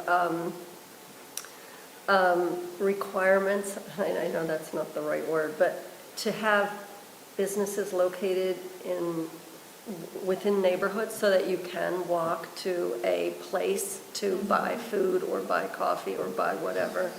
And so I'm not sure how, so have centers. So basically. Walkable centers, what's the right way to say that? So basically. That comes under planned communities, but Yeah, it's called taxpayers. a place like Park Forest people won't want a little store in the No, I middle of don't. Park Forest. Yeah, in the planner speak, I'd call it a 15-minute city. You Yeah. wanna You've go- probably heard that principle, because I go home 15-minute to city. Ginger Yes, yes, Yeah. yes, yes. So Yeah, I would like, well, I asked the question about, well, something about a coffee shop in Toff Trees, like where, the ale houses, and someone said, that will never happen, so don't even think about A it. fun thing about all of those PRDs, and it's the same reason why Ferguson's locked up. So back when those master plans were approved, at that time, they had to identify all of the uses for the site. So I've heard of many stories of a site in Toff Trees that plenty of investors have wanted to build more housing. We have a housing crisis, we want to build more. You can't. On that master plan for Toff Trees, that was identified as a church, and it has to stay that way. If the owner of Toff Trees and that master plan wanted to change that, you're then asking him to go through the process all over again, and he would need to comply with all of your current ordinances today, which nobody wants to do. So that's why there's a lot of these properties within the regional growth boundary that are under master plans that were identified as uses that back in early 2000s were feasible, and now they're not. And they're kind of just sitting there. Well, then we have to pass an ordinance that basically says that any master plan that hasn't moved forward by X number of positions must go up for full review anyways. And you do have that ability through your, well, I hope that you would receive your schedule for developments. So for Ferguson, we had 3 PRDs that were not complete. And every year they had to submit their phasing plan schedule. They had to update it. And that was the board's opportunity to say, yes, these new years are great, they just bump everything out a year, just move down the line. It's not happening this year, maybe next year. But that is the elected official's opportunity to say, no, the last phasing schedule we approved, build it, or you're going to have to go back through this process again. And we've, in places I've worked in the past, building on that, we've had our comprehensive plan principle that there's a mix of uses. You should be able to walk to neighborhood convenience type locations. And so when we had those new master planned communities coming in, we were able to point to that and say, you need to meet this when they were going through that rezoning and subdivision plan approval process. So the comprehensive plan gives you that document to point back to when someone's not meeting it. It says, that's our shared community vision that we all are buying to. Right. That's the path and the direction we want to move in. And the reality of that, the economics may not support it. That was my biggest concern with the regulations that we had at Ferguson for the TTD and your Toff Trees, your traditional neighborhood development type of deal. Mm-hmm. They required certain percentages of housing, certain percentages of commercial, certain percentages of business and offices, once COVID hit. Mm-hmm. Do you think that these ordinances that were written back in the early 2000s, late 90s, had any sort of idea of this pandemic and what it actually did to these vacant office spaces now? So. Well, it's like Gray's Woods, planned community. They came back and said, well, we can't get anybody to move into the town center. So they asked to do away with that part. Yeah. And that was approved. Yeah. And every municipality has their own way of amending their master plans. I've actually spent some time looking at that. Patton Crossing is behind schedule on their phasing. Yep, and as long as they keep their phasing updated and the board approves it, they are essentially vested in the state of Pennsylvania. So basically we have So to there's tell no our- options? There could be options, I mean, if that's really what you want to see, but I would think that's a very large discussion with the property owners, because I'm sure that they don't want vacant land sitting there, because on their master plan, it's supposed to be a mall, but they know, if I build a mall, I'm not getting anyone in there. Right. But if they don't build a mall, are they thinking, on demographics? So like if Penn State students are here, our numbers are much larger, they're taking them on the demographics that of not students. Typically, they will take into account for that stuff what we have today. Now, while students aren't here 24/7. That is something that they have to consider when they go to develop. But that's the one thing, most of these developers, they're just building it, they have someone coming in, hey, I want this, Yeah. and you have a lot that's zoned for it. Can we work a deal? Because that person has done their economic assessment, and they're like, this is gonna be profitable here. But again, so we have these older ordinances that require so many different types of uses in these master plan developments that I look at it, I'm like, I don't know if the economy would support this mix. Well, just looking at I think it's called North Square, and, where the liquor store, Jim can tell you about. We're gonna have that whole section, we're talking about building a community, but we're not taking advantage of what's already out there. That whole center is gonna be completely vacant. Why can't we put some type of little center that has something that we can, have coffee shops, little shops, whatever, cobblestone restaurants, in that area? Because then we're utilizing an area that has been here and gone, it's phasing out. And I mean, that liquor store is probably not gonna be there for very long, because it's the only one there. Nothing drawing it to them. Which liquor store? We're talking about Village Square, right beside where they want to put the new restaurant. So I think that new restaurant is a really good idea. Oh, you mean that Where Highway restaurant? Pizza used Where to Highway be. Pizza? Yeah. You do realize that that's the number one or number two largest sales by volume. I do know that, but I do know that they may be moving. So that's going to be that whole area that's just going to be empty space. So why don't we take advantage of that empty space by utilizing, some of these smaller business, cobblestone things, brewery, whatever, and make it a little town square? We're gonna have to call Department of Liquor now. I mean, infill, that's what I'm hearing. Yeah. Yeah. Sorry, I went down a rabbit hole. But, no, I had not heard that, but I would say, I didn't hear it either, because that's where we buy our liquor. Well, I don't think it's going far, but, I would say things like taxpayer, so having one road that, in a residential network, that is what's called a taxpayer, so it's a 3-story building with commercial on the bottom and then the, Residential up top. yeah, residential on top. but then if we have all this commercial space that's empty on the bottom, that's where I have such a problem with all this. But the thing is it's allowed by the owner of the building, who's living in the building, to either have a commercial space, a maker space, or even have a first floor residential space. Yeah. But when you move into that, everybody knows that you can have a commercial business. So like, for example, myself as a law firm, I can have my law firm Sure.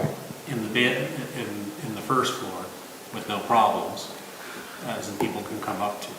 This is how you get coffee shops. This is how you get things, Sure. because now instead of somebody living away from work, they're living literally right above it, and they go downstairs and they open it up, and there's your Yeah. coffee shop and things like that. Yeah. So yeah. Work and play, we've heard that before. Yeah. So that's how you get that's how you get smaller boutique, hair cutting places and stuff like that into residential areas that make them walkable. But isn't the crossings, isn't that what that was designed to? That was before my time, so I don't know. Yeah, I don't know. That was before my time, but isn't the crossing designed to do what we're talking about? Yeah, Yeah. that ideally is what was, with our hotel, I mean, that's basically the crux of it. So now we have 2 empty spaces on North Atherton, and we have nothing in them, essentially. And we need shopping. I need shopping. Well, You have an but I don't know if shopping is something that's gonna be My husband sustainable doesn't think so, but I do. the way society is.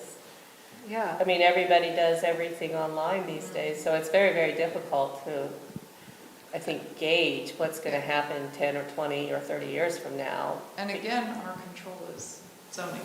Right. Yeah. All we can say is, yes, you can do this use here, or no, you can't, and it is on that individual to figure out if the economy supports it. Right. And I'm But we not can an economist. also incentivize, can't we?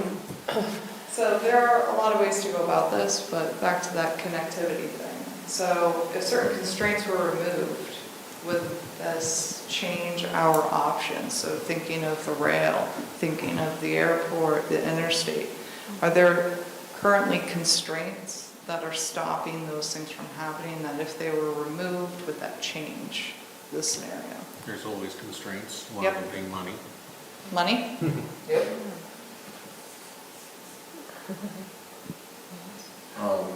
You know, I think this is up there, but the constraint is like what someone said, is if you have a grandfather in business that doesn't have sidewalks,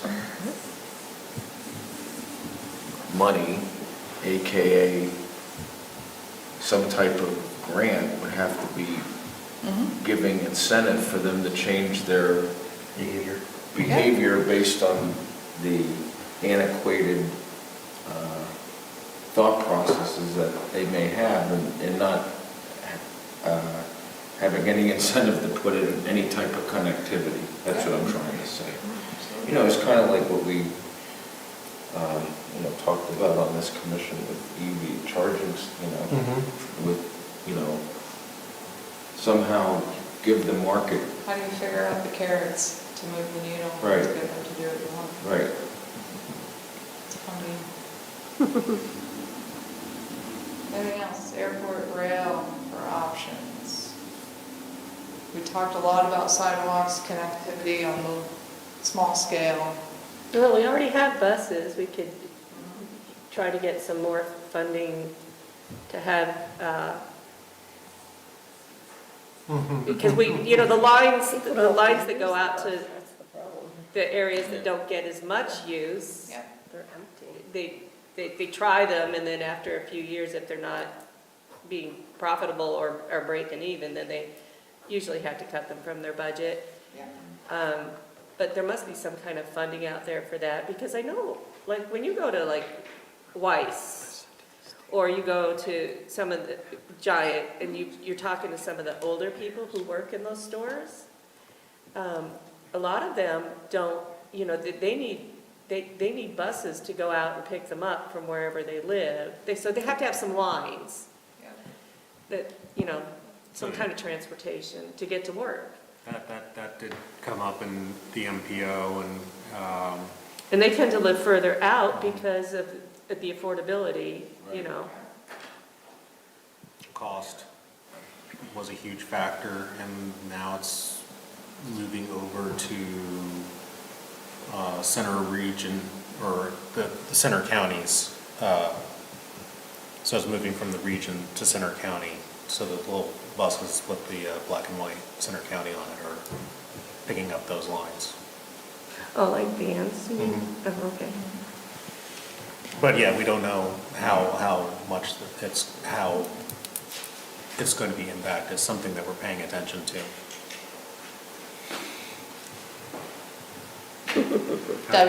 Will, how will we do this? How are we going to achieve this goal? How are we going to ensure that there is this complete connectivity in the center region? Who's doing this? What do we need to get it done? Is that I additional think the first thing we federal, did state funding? Is it da-da-da-da-da? was we hired a wonderful Mike Tilka, and then he hired a Jenna. So and everybody else. CRPA as a... Well, how do you do, so the legal part of everything? Because so if you're talking about this piece of property, let's say they were to do a rail line or, something, even just the local to transport people, or improving the buses. Well, no, the buses use the roads, but anything that's going to use land for a different use.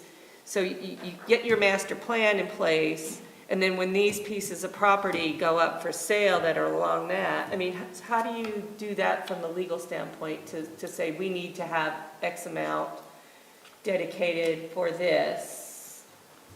How do you, is there a way to do that? You're a legal guy. There's many options. There's the official map process. Most municipalities in the center region have an official map. Actually, I had to go search for Patton Township's official map. I could only find it at Center County. So we will probably be updating that, but that whole process of having an official map, well, it is different than your zoning map and your future land use map. So this map, you essentially identify those public services, you identify your future park, you identify bikeways along major corridors. And through having that official map, if someone were to submit a land development or subdivision plan for any of those properties where those areas have been identified on that map, that gives the municipality an option, A, to slow down their development. We get up to a year to figure out, oh, can we buy this piece of land from them, da-da-da. It's usually enough to, in my experience, developers normally want to work with you then, because they know you can slow down the process for them. So there's a lot of tools out there. There are, and all the way up to eminent domain, and no one really likes to talk about that, because it's very... Yeah, that seems a little That's the heavy-handed. extreme, that's the other extreme. In the part I've used the most in previous municipalities is when we adopt what our street cross-sections look like. You know, we were adding in bike lanes, adding in different sort of sidewalks, and then we adopted a trails plan for the community where those 8-10-foot, you know, trail extensions would be.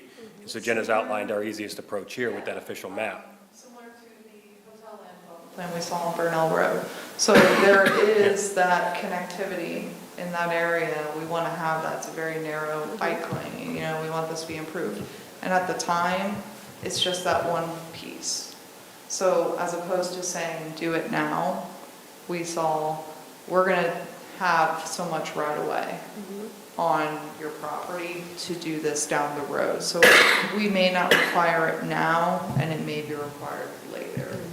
And that's where through subdivision, land development, we're able to get those pieces and make those connections. But you're paying for those pieces, right?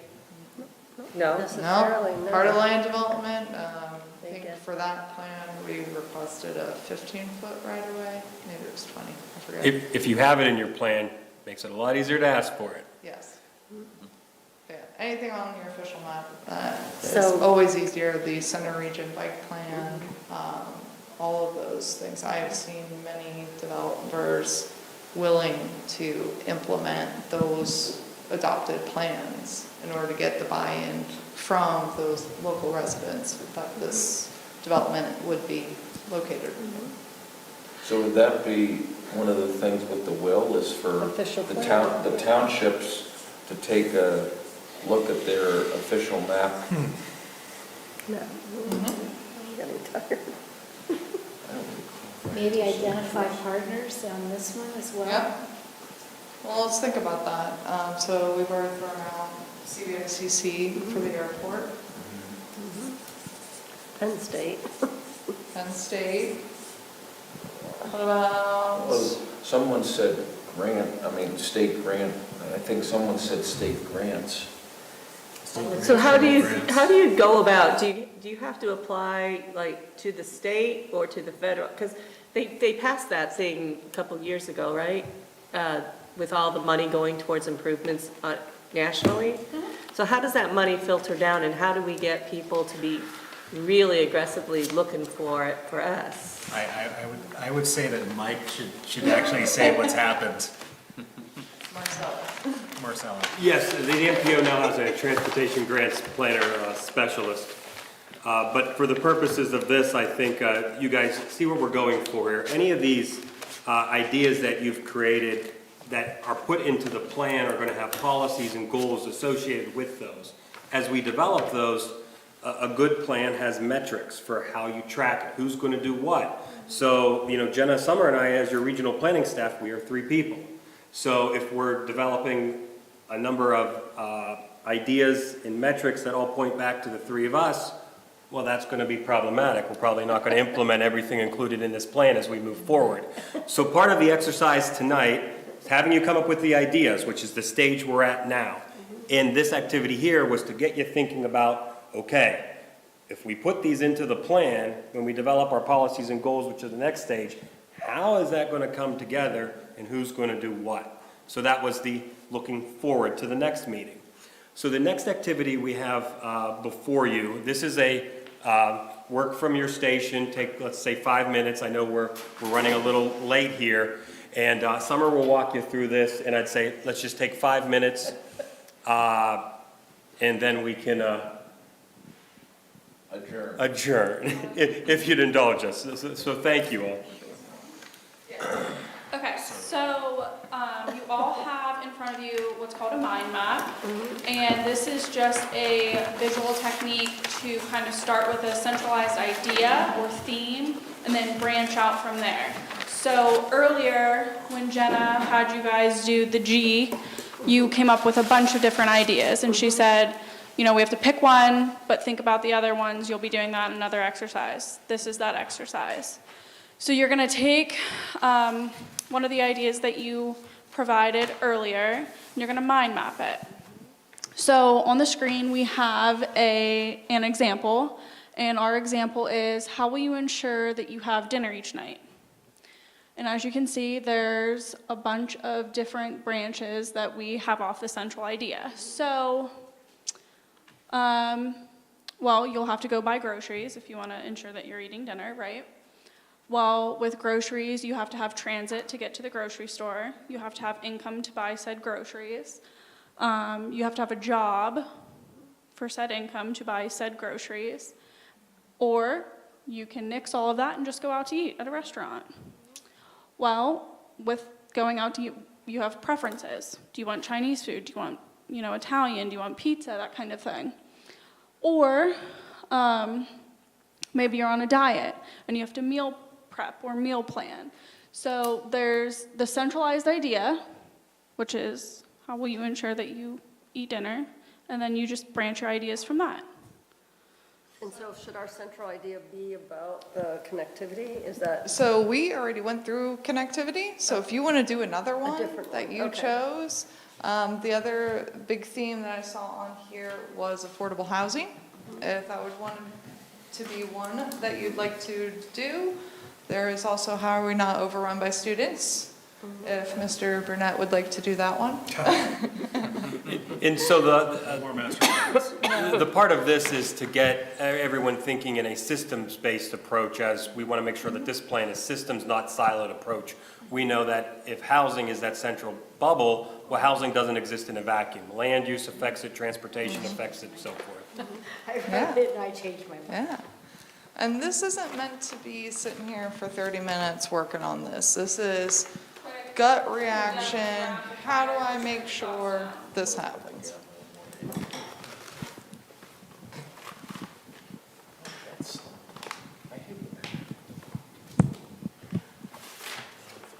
So what you're asking for is motion to adjourn? I use these in my classroom all the time. We just put down how the phase and have a picture go by ratings, and then we list the factors why they're not.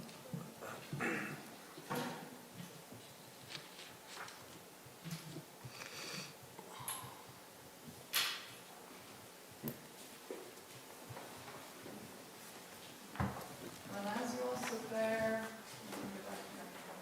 see that? All right, so as you all sit there and work through these mind maps, we're going to click to the next slide, and we're going to put on the board the themes that were identified in the 2013 comprehensive plan. So I read a lot of the Post-its on here.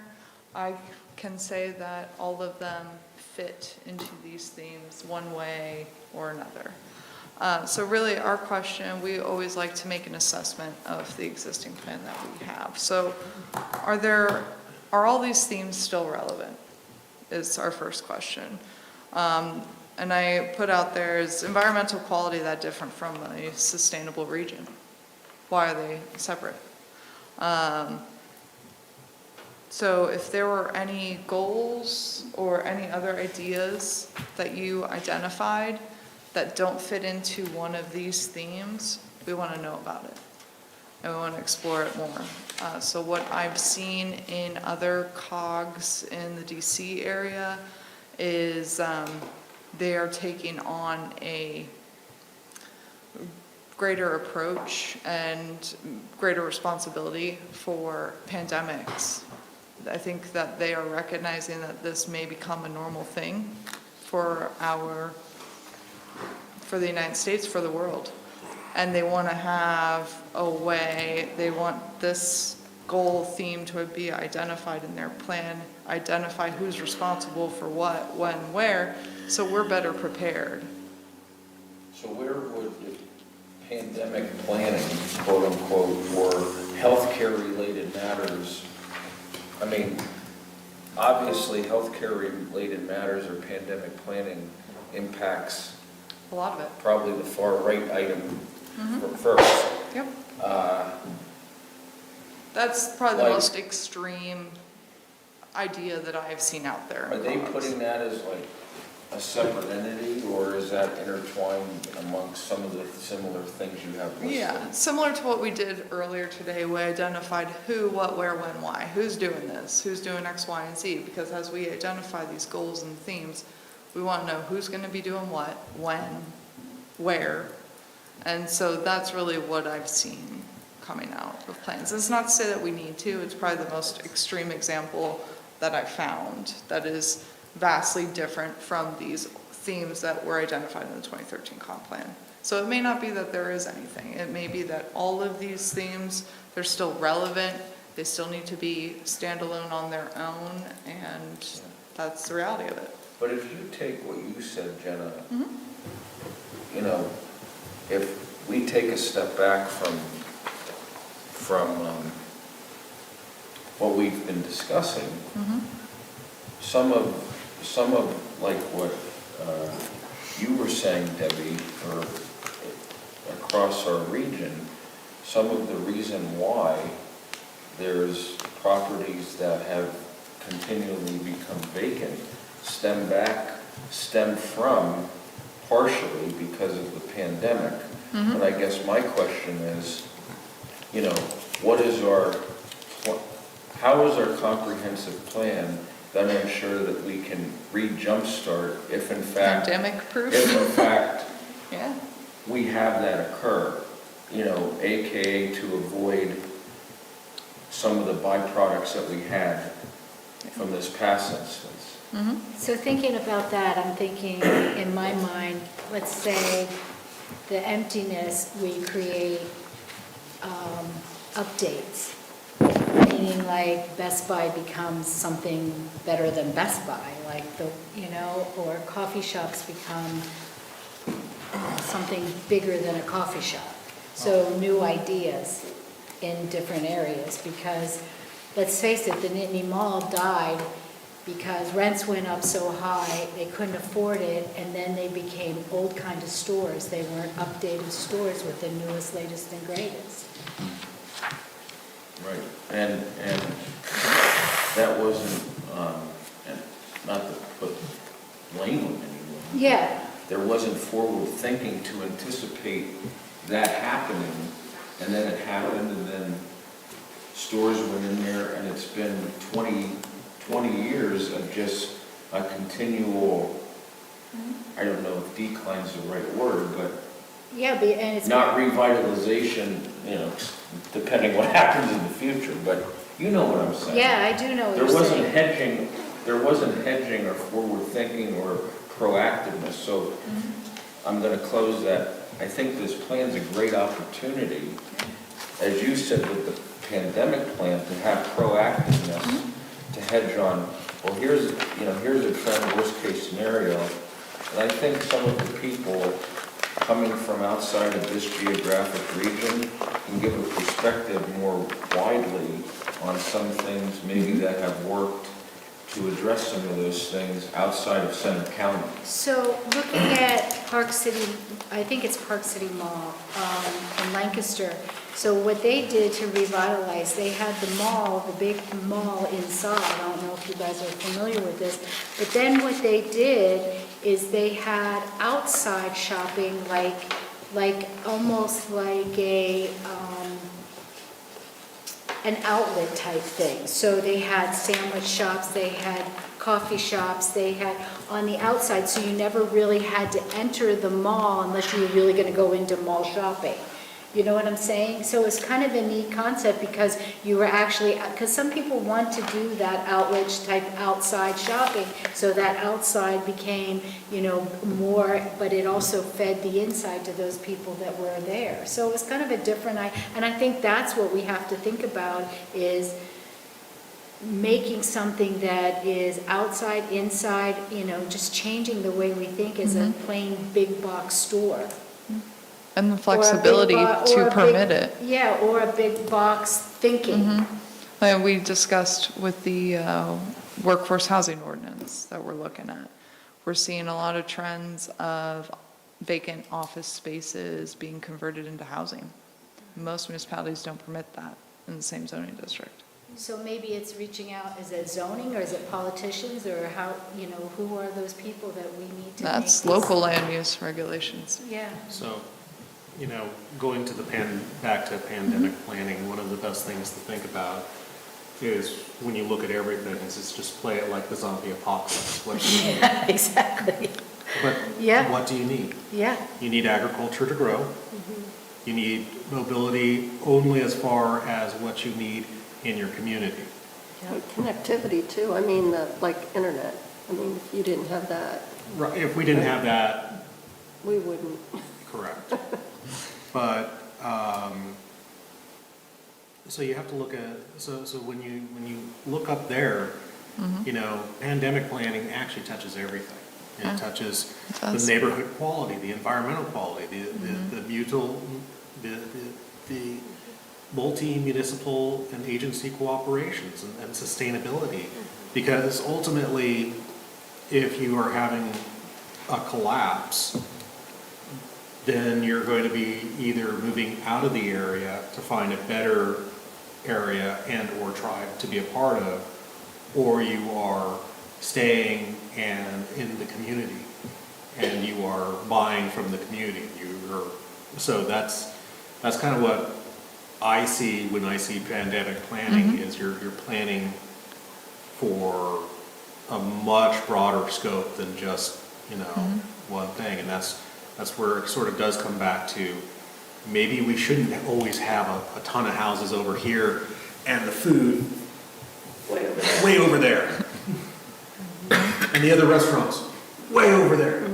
The coolest thing that I had when I was living in Pittsburgh for 1 year at the waterfront was we could walk along the path and we could go up to the rock bottom, we could go up to the mall over there, and you definitely won't only be home by a certain time, but you still could do it. And it was walkable, and it was great because you would go during happy hour and then you would not have to worry about bringing your car home because you were walking back.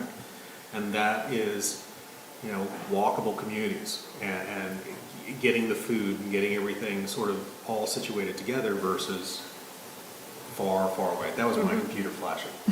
Oh, I thought that was the You thought you were having 5-minute warning. Yeah, you were having 5-minute warning. It's all right, I just paid my insurance. All right, Jenna, you can grade these. All right, yes, so I It was so like easy. these.